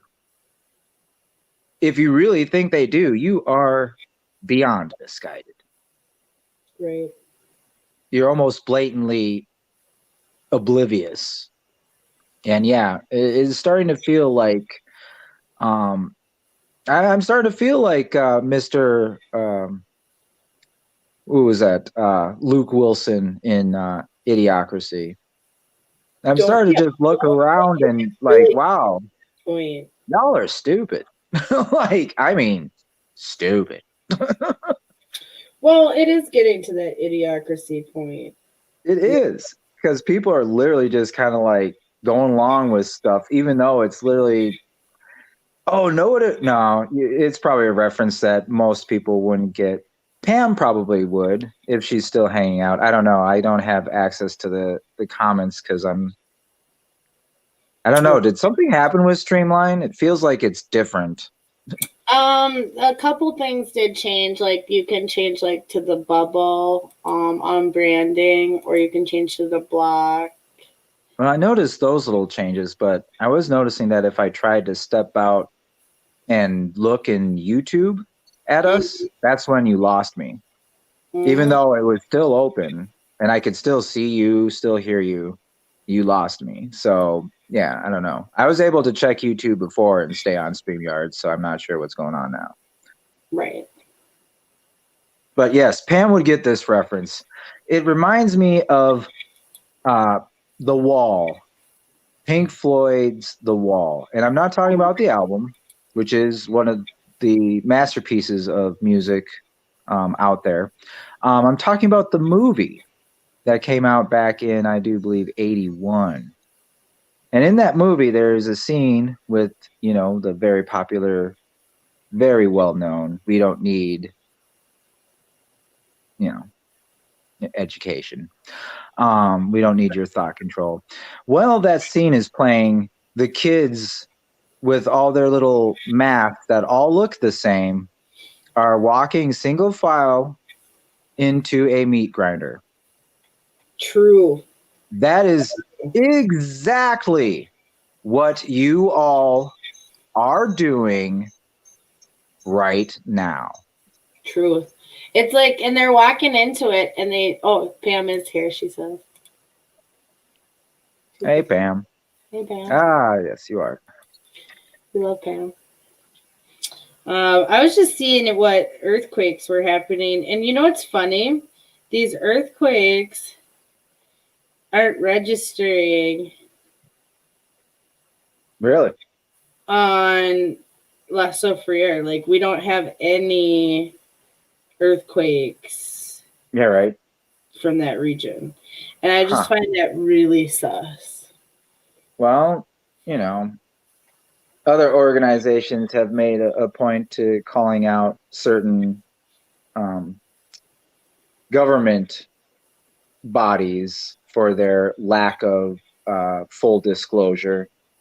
So it doesn't blow my mind to think that they might turn things off so that you couldn't see the fact that this probably is the beginning, not the end of what's happening or transpiring down on the island. Right. Well, that's what I'm saying. I think that it's more of a thing. Yeah, I think it's probably going to be more akin to 1902 than 1979. Right. Okay, and we're seeing Romania, Alaska, Indonesia, Puerto Rico, the Loyalty Islands, New Mexico, Idaho, Puerto Rico. No. Last one was Smiley, Texas. And Taiwan. Must be some fracking there. Yeah. Vanuatu, Yucca Valley, California, and then Naze, Japan, and then the Loyalty Island, and then Puerto Rico. Does it show what magnitude that California one was? Yucca Valley, California was 3.0. And so that's by Los Angeles. Yeah, no, there's been a lot of activity actually in Southern California just within the last week. Well, and that's interesting. And I was looking at the PNSN the other day, and we had seen basically the tremors like stay in Northern California, which I thought was interesting. Oh, yeah, you saw that too? Yeah, and then basically disappear. It was like right on the San Andreas Fault. Oh, look at this is a lot bigger, this cluster. It was the same kind of clustering there, like at the Oregon border, but it wasn't as intense. No, I remember seeing that because, it was similar to that. It was right along the San Andreas one spot, and they were all on average around 2 and 3s. Yeah, which I thought was interesting. Than what they usually are. Like correct. That's why I was like, These are all M.09, but there are some 1.3s, 1.2s, 1.1s, 1.4s. So decent, decent activity. But I just was finding it interesting that the amount of tremors, they say there's 458 epicenters, has been quite increased. Oh, yeah, absolutely. And so we need to be watching that south of there because the tremors are happening there. So anything else is going to happen south of there. Yeah, no, it's... So we've got a lot to watch. But like I said, nobody's reporting on these quakes out there. So we don't have anybody to give us any of the information, which we should be able to. Because we've seen quakes on like Dominica and other places in the past. And, I wonder if Iris would have it. Possibly. I mean, because somebody's got to have it. Okay. Let's see what we got.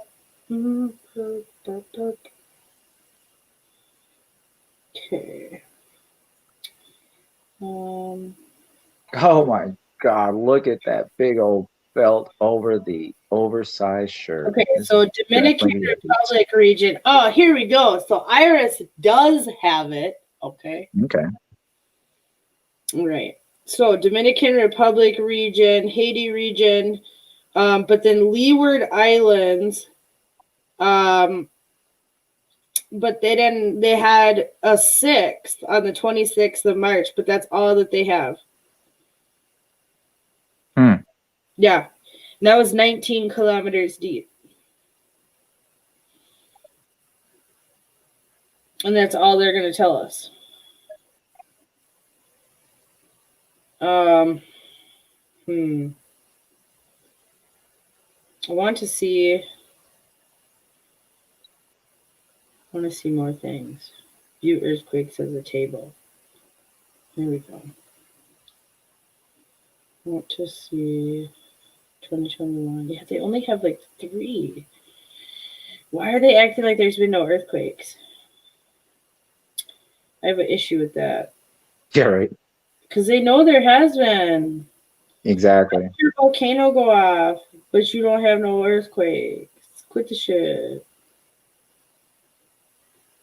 Yeah, that's limp at best. Yeah, it really is.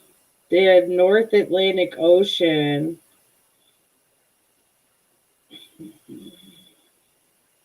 Yeah, this is shit. I don't know.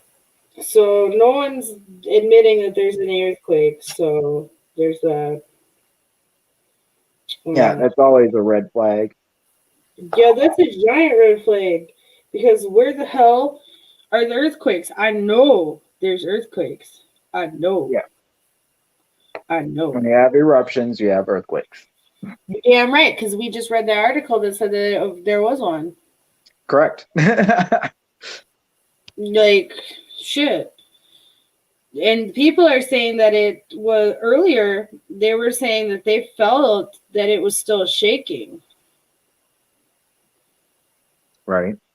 And so I don't doubt it. that's the issue. Because another thing also to consider with the fact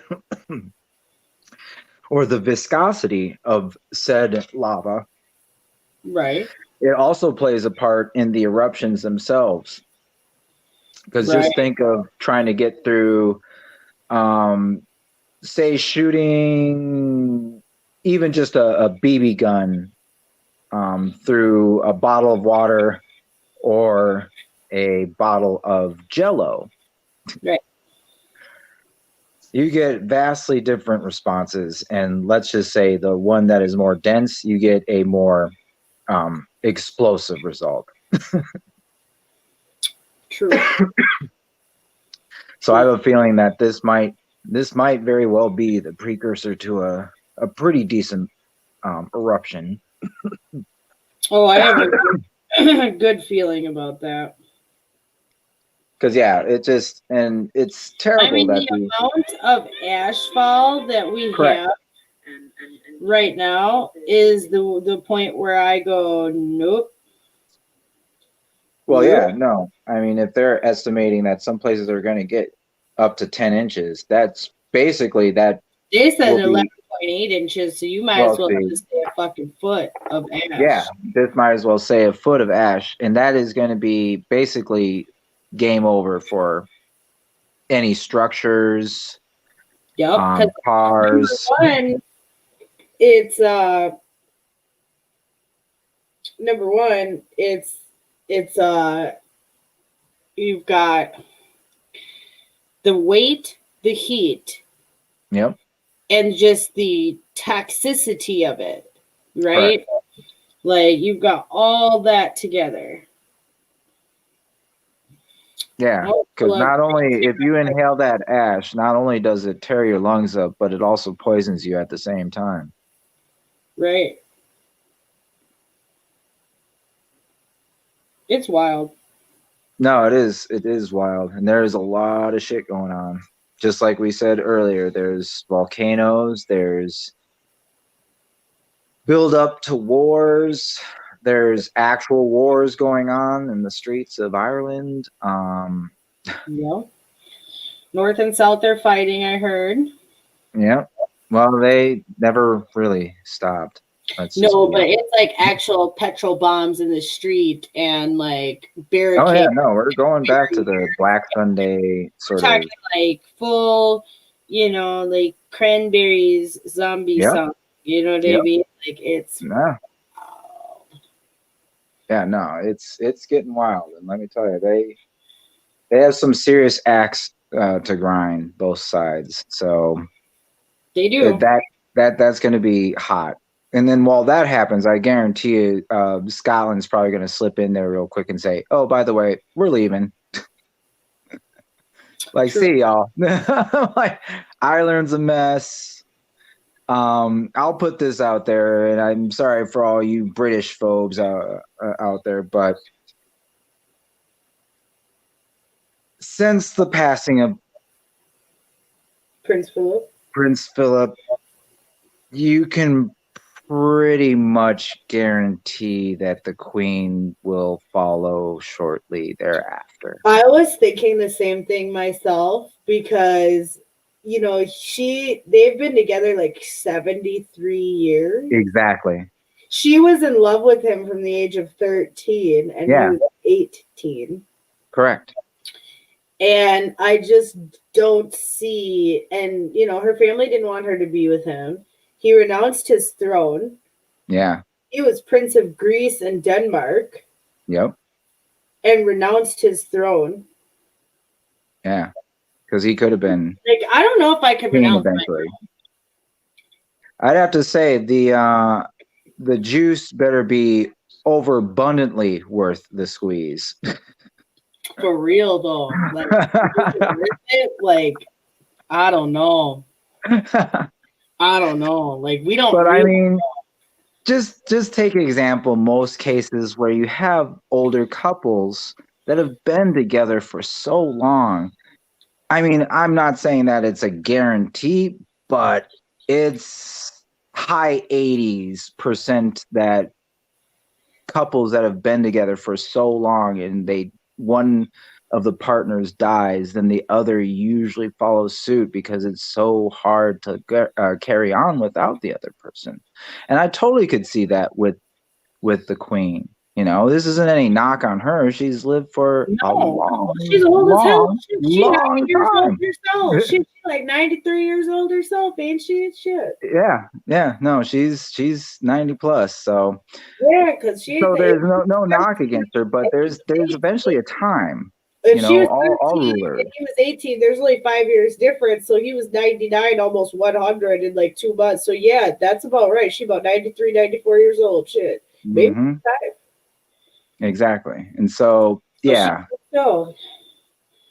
And so, just the pressures of that, the stuff with Harry and Meghan. 94 years old, Tilo. She's 94 years old. She does. Oh, her and my son share a birthday.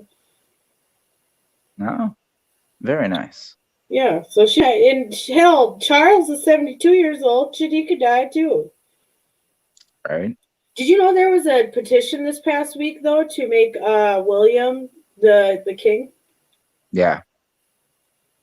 To be honest, that's what a lot of people who are expatriates. That was his third cousin. I didn't know that was his third cousin. Yes. Ish. That's nasty. Why are you marrying your cousin? That's gross. The royals have been known for that for a very long time. That's gross. It was his third cousin. Wow. That's basically how a lot of monarchies stayed in power. Was they just basically There's so many people though in the British within themselves to choose from though, to choose your third cousin. Well, yeah, but they always get weird and they're like, oh, well, let's try and keep these bloodlines true and this and that. And, I don't know, it becomes pedantic. All I know is that the woman has led the country for a very long time. It's probably about time that Mr. Williams steps up. Yeah, I think Charles needs to be skipped over because don't nobody want him or his attitudes issues. So he got to go. Well, most of the British Isle are not really backing that pony. Because Charles had a feed to Diana, and everybody knows it. So why would they want him to be king? Yeah. Andy's it all with Camilla. And the fact, once again, he's also very old. So, yes, she would be queen. That's a joke. She'd have to be princess. I'm sure that's written. I'm sure the queen will not allow her to be queen. Allow who? Camilla. Oh, yeah. No. I'm sure it's written that she has to be titled as princess. No, basically how it breaks down, I do believe, is it goes Charles, then William, then William's kids. Yeah. Then Camille. Harry, all of them died. And then actually Harry. Harry's actually all of them died. It'd be Harry though. But they travel separately so that they all don't die at once. Yep. That's the children. Cool. But yeah, William's children would be next in line after William. Yeah, which that sucks. Because, think about if you were Princess Anne. Wouldn't you think that was shit? Correct. Well, yeah, no, absolutely. That's the thing. You know what I mean? Like, my brother doesn't get to be king, and then I don't get to be queen. Correct. That's bullshit. Like, she should be queen. But wait a second. My nieces and nephews get to be king or queen? Right. I was closer to the throne than these fuckers. Yes. But, no, it's a weird hierarchy with the royalty and the bloodlines. Well, they change it though. I feel like once William gets in, he might change it. No, William will change it, and he'll change some of things, and some of the things will be for the better. And I'll have to put up my personal. Some things won't be. Male pattern baldness. How come you think he got male pattern baldness? His dad ain't bald. Well, yeah, it's probably stress. Just to be honest. I mean, he's got that serious male pattern baldness. Yes, he does. My guess is it's him stressing about everything, because you could tell out of the two brothers, he was the more stressed out of the both. Right. Yeah. So I don't know. And they said that Charles has more powers than Philip did. Yes, he does, actually, technically. Right. And so I was like, how would you feel if your son was more powerful than you? Like, you as a prince in your own right. Yeah, right. You would have became king yourself. You would have became king. But then eventually a duke comes along and becomes king. And then wait, what? That's why I think it's so sus. Because then you have Lord Mountbatten, okay? And that's where Prince Philip gets his name from, because that really ain't his fucking name, Mountbatten. No, correct. But he took that from Lord Mountbatten, who was like his advisor and father type figure. But where was his daddy in them at if she was his cousin? Right. So what? I did say that, MGTOW. What's up? What do you we need some chicken advice? What's going on? How to raise chickens and stuff. Well, maybe MGTOW grab some chickens. Well, yeah, I just found it interesting. Well, yeah, and I know it's just silly. I can kind of talk a little bit of snot about them because, they are family. So. That's what I mean. They're like cousins and shit. It's gross. Gross. Yeah, I don't know. That's sus. Well, that sort of cousin stuff happens and whatnot. Yeah, it's sus. It is sus, but, Oh, Reuters was asking, was she going to abdicate? I don't think she'd fucking abdicate. There's no fucking way she's going to abdicate. Let me tell you what. Her uncle abdicated the throne. Yeah. And there's no way she's going to abdicate. It ruined her family. That's the whole thing with the whole thing was saving face about the abdication. That was literally the reason why she even stepped up to become queen, because there was no way after her uncle's abdication she could then step away from office. Yep. Yeah, no, it was a whole big deal. Yeah, it absolutely was. And it was huge back for those times. Well, who abdicates as king to marry a divorced woman? Right. And Who an abdicates the throne? American at that too. An American at that, correct. Like, that's a big deal. Yeah, no, it was huge. Yeah, Huge, abdicate huge. as king. Like, I don't want to be king anymore. I am not the king. And that shook the monarchy. It did. Because Well, nobody everyone was just like, what? abdicated the throne. How dare Yeah, you exactly. abdicate? Well, Yeah. didn't we just recently have that for one of the first times in like a couple of 100 years over in Japan? Yeah, where the emperor stepped down. Yep, where the emperor stepped down. Yeah, and then I think it was in Thailand or somewhere else too where they Yep. stepped down. Yep. Yeah, it was a big deal. The Thailand one there was a lot of shit behind that one. There was a lot of shit behind that, but I'm just saying, so like, I don't know, dude, she's gonna have to die. Yeah, not that she's going to have to, but my guess is she would rather prefer dying queen than abdicating. So Yeah, she's not gonna abdicate. no.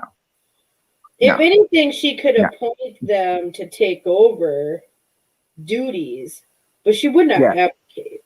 No. Just no. That's one thing I definitely can say with much assurance. Like, yeah, no. She will not. Yeah. Yeah, it's no.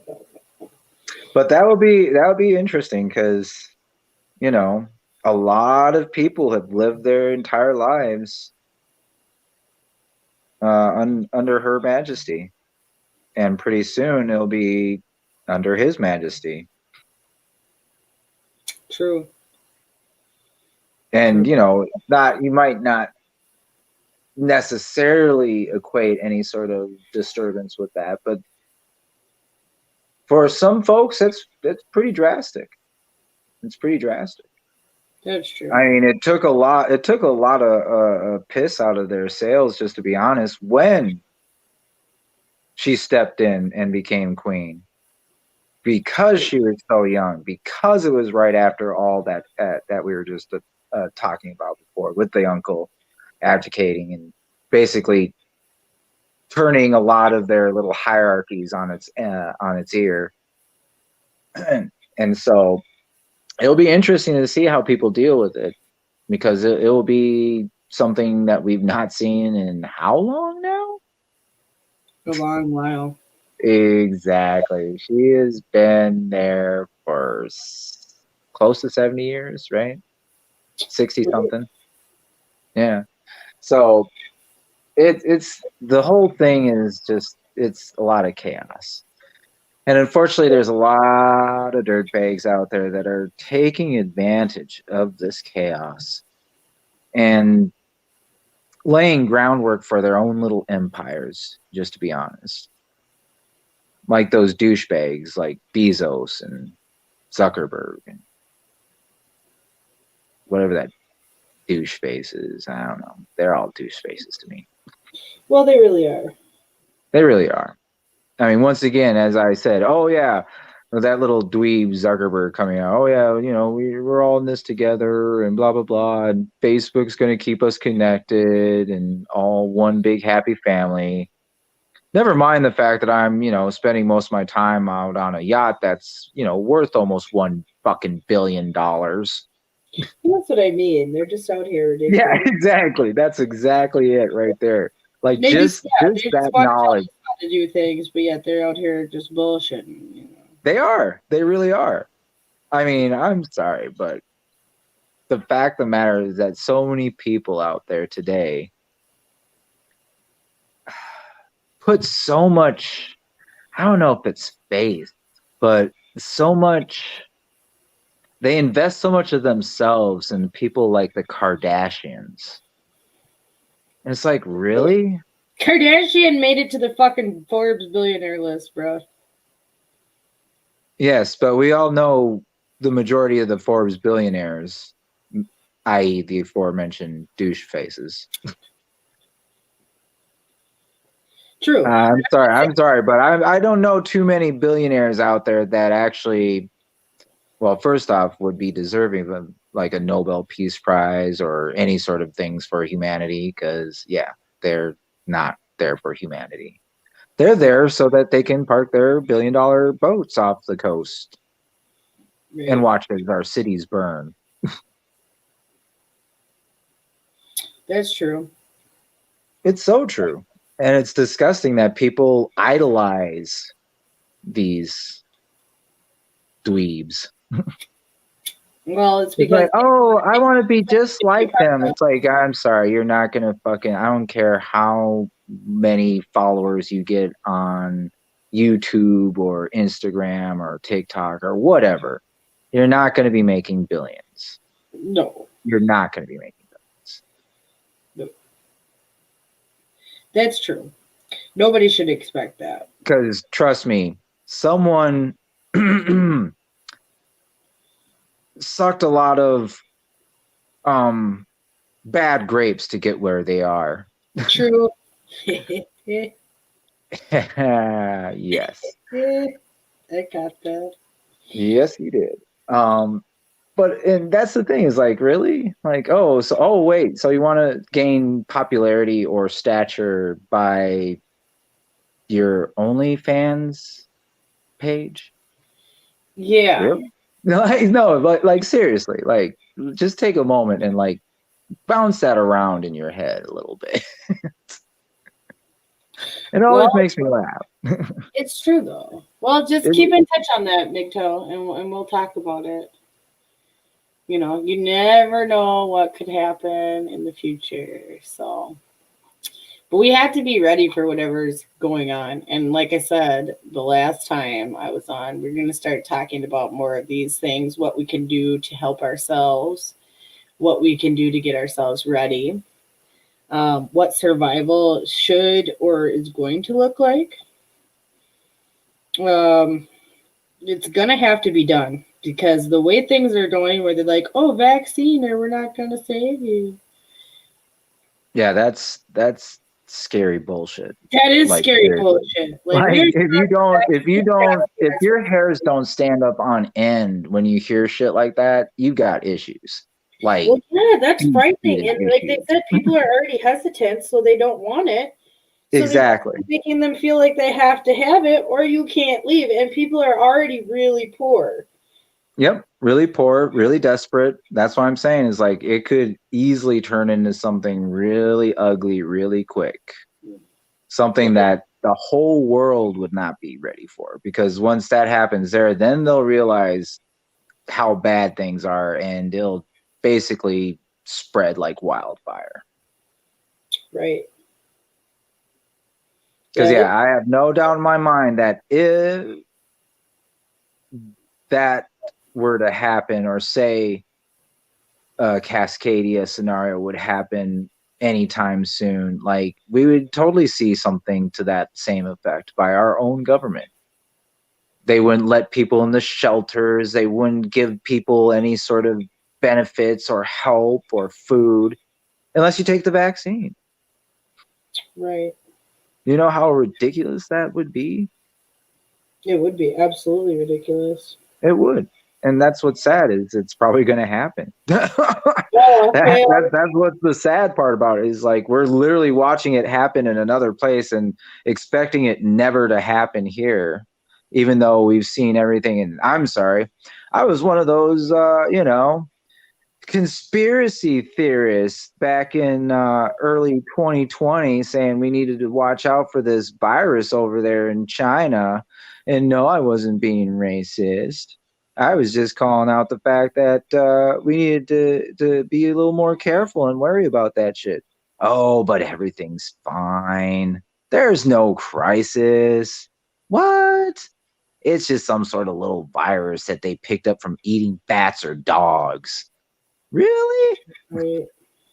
And then The whole world is covered with it. Sus? Anyone? That's a good point. So I guess 2 hours ago, 50 people with megaphones at West Broadway in Washington. They're doing burnouts and filming a music video. Well, lucky that they're not doing that shit down in, I forgot what state it was, but I think it might be Atlanta. I think Atlanta passed a law where they can severely pursue you. Oh, it was on Snap Maps. Oh shit. Hold on. Snap Maps. These motherfuckers is not out here playing. Period. They done blocked off the whole motherfucking street. Every which way. Yeah, see, this is interesting. On Broadway, don't do it. Don't do it. Don't come down Broadway tonight, fam. And see, this is the true test, Scarlet. We'll see. We'll see exactly the details of the government. I mean, it's wild.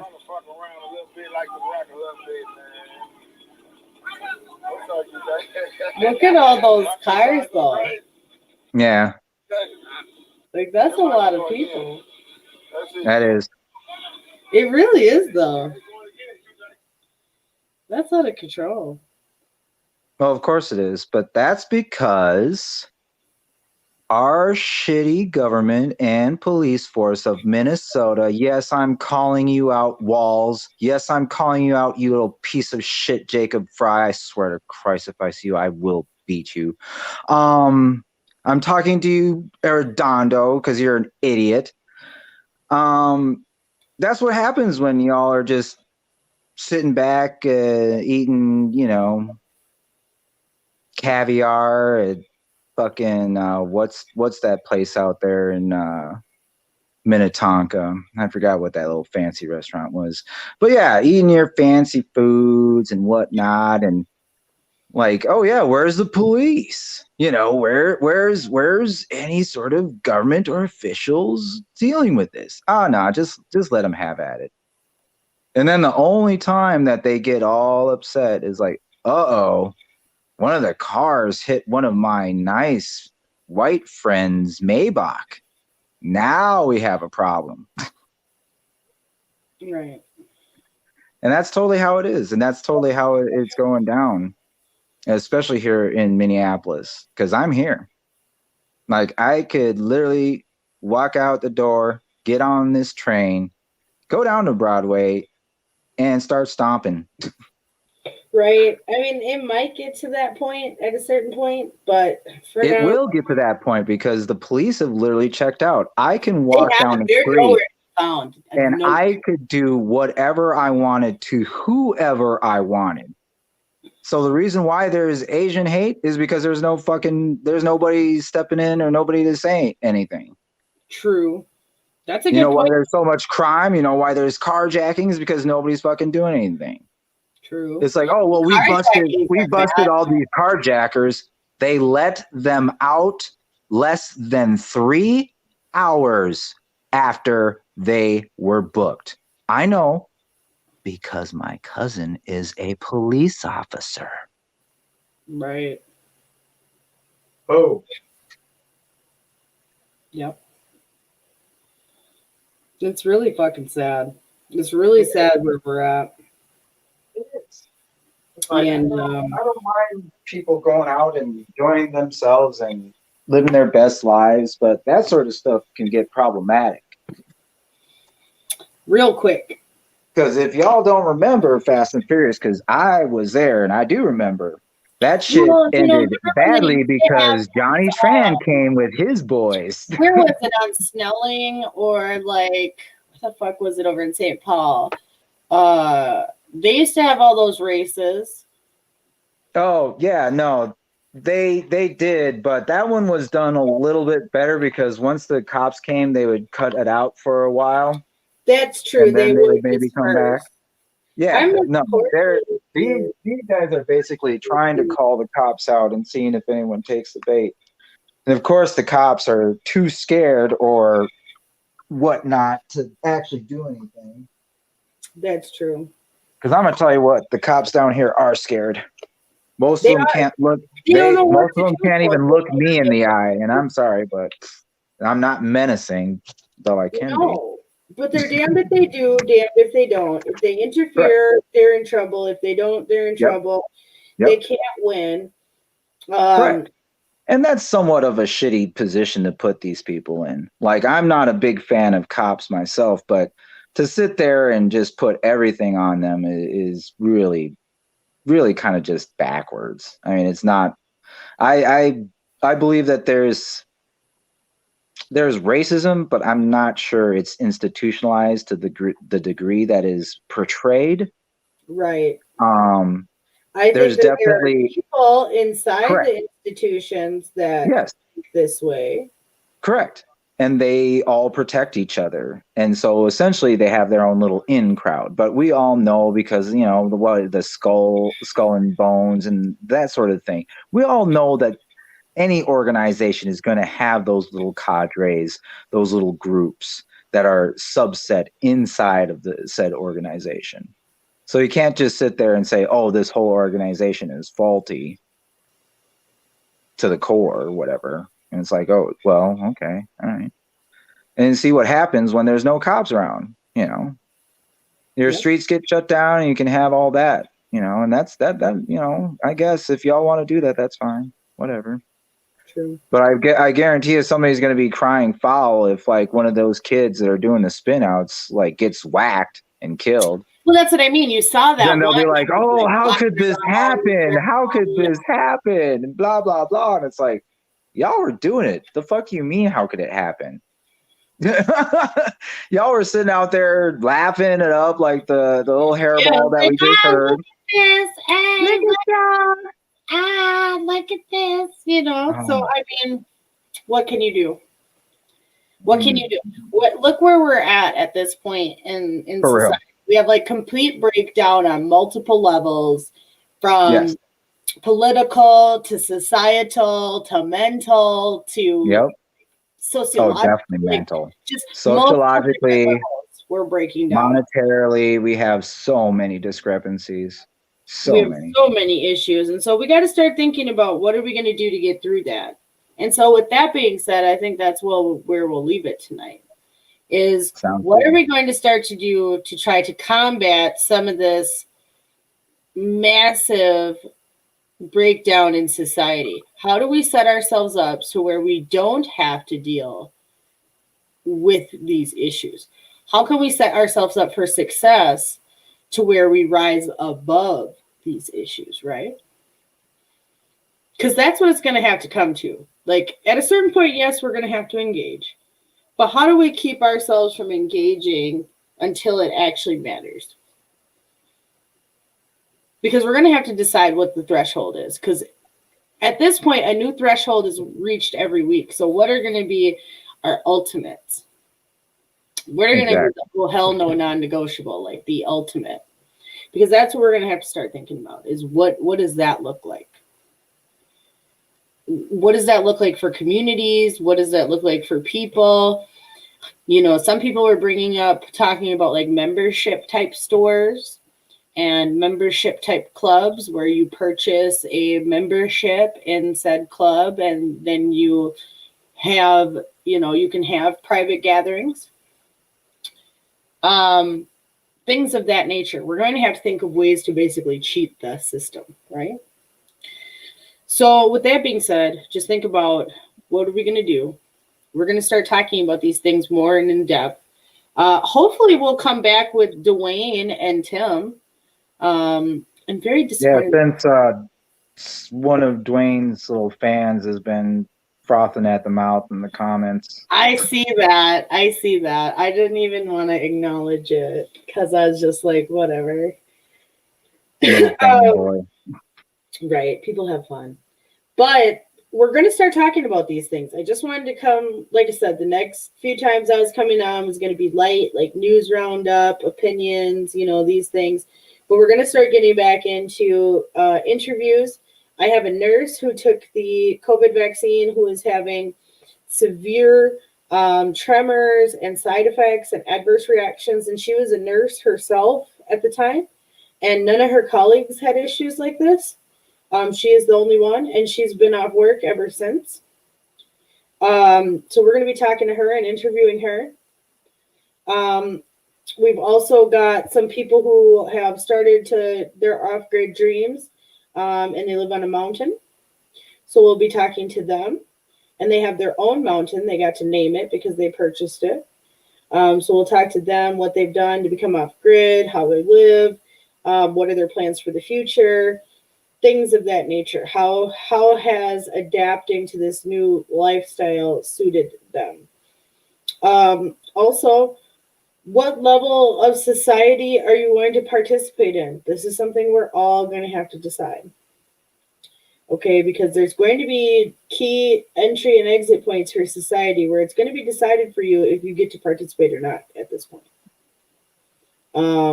Especially with these potential passports at stores, because I think it won't be like national, like they're saying, or maybe even state level, but it's going to be like businesses and events and things of that sort, where they're going to like make you pay on an app or contact trace, or now they're making that at home COVID test. So they'll probably make you purchase one of those or something. A lot of places are turning away from testing and turning towards the vaccine, so they won't even test anymore either. Right. So we got to stay aware and awake to all these things that are happening, and we're going to have to figure out solutions together. And we might be switching up some venues, doing some shows here and on YouTube, but then also going back to Spreaker for some more controversial shows that won't get censored and won't get us zapped out of existence. So that's something we've been working on and thinking about adding, just as another layer of security and getting ourselves out there more. Right. So we're going to work on that, because I think that's going to be really important that we're on as many places as possible, because people are getting taken down left and right now. Like, I'm coming back at a really dangerous time to be coming back, to be talking about all the things like I do. Right. Right. So we're going to have to figure out ways that we get around these censors, right? Whether we come up with some fun language to use in place of certain words. Like I said, whether we use different platforms to produce some shows. And then you can all find us there. And then we maybe just talk about it a little on here and introduce it. And then you go meet us over there to really talk about the big stuff. So we're working out ideas. Tim had brought up some things to me, and so we're going to work on some things together, and really try to change what we've got going on here and get us back to where we need to be. Because at this point, freedom is like on life support. Right. For real. Like, I can't even express that to you guys. Is like, freedom is on life support, and we have to try to just breathe any life back into freedom. Just anything, because we're losing it quickly. It's like a balloon flying across the room, and we're trying to catch it before all the air's out. Right.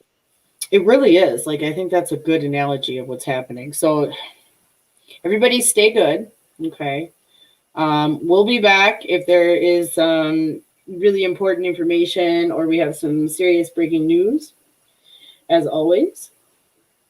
I think I'm going to make a new Twitter account, and I'm going to make a new Twitter. Yeah, I've decided that.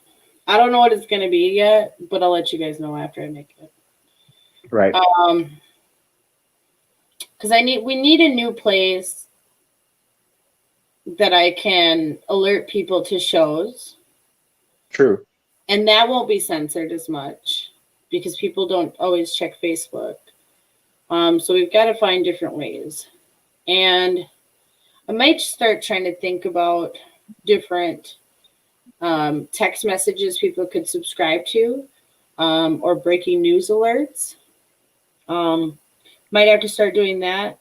We might start putting certain things and certain tips and tricks and information on behind a paywall, especially stuff that we're going to be teaching that otherwise people, especially gardening classes, things of that nature. There's only so much I can give out for free, truly, because I would charge someone to go consult on their garden. So therefore, certain things will be given for free. Other things we're going to have to start making a model for. But it'll be cheap, like $1 or something, very cheap. We'll probably use Patreon or something like that.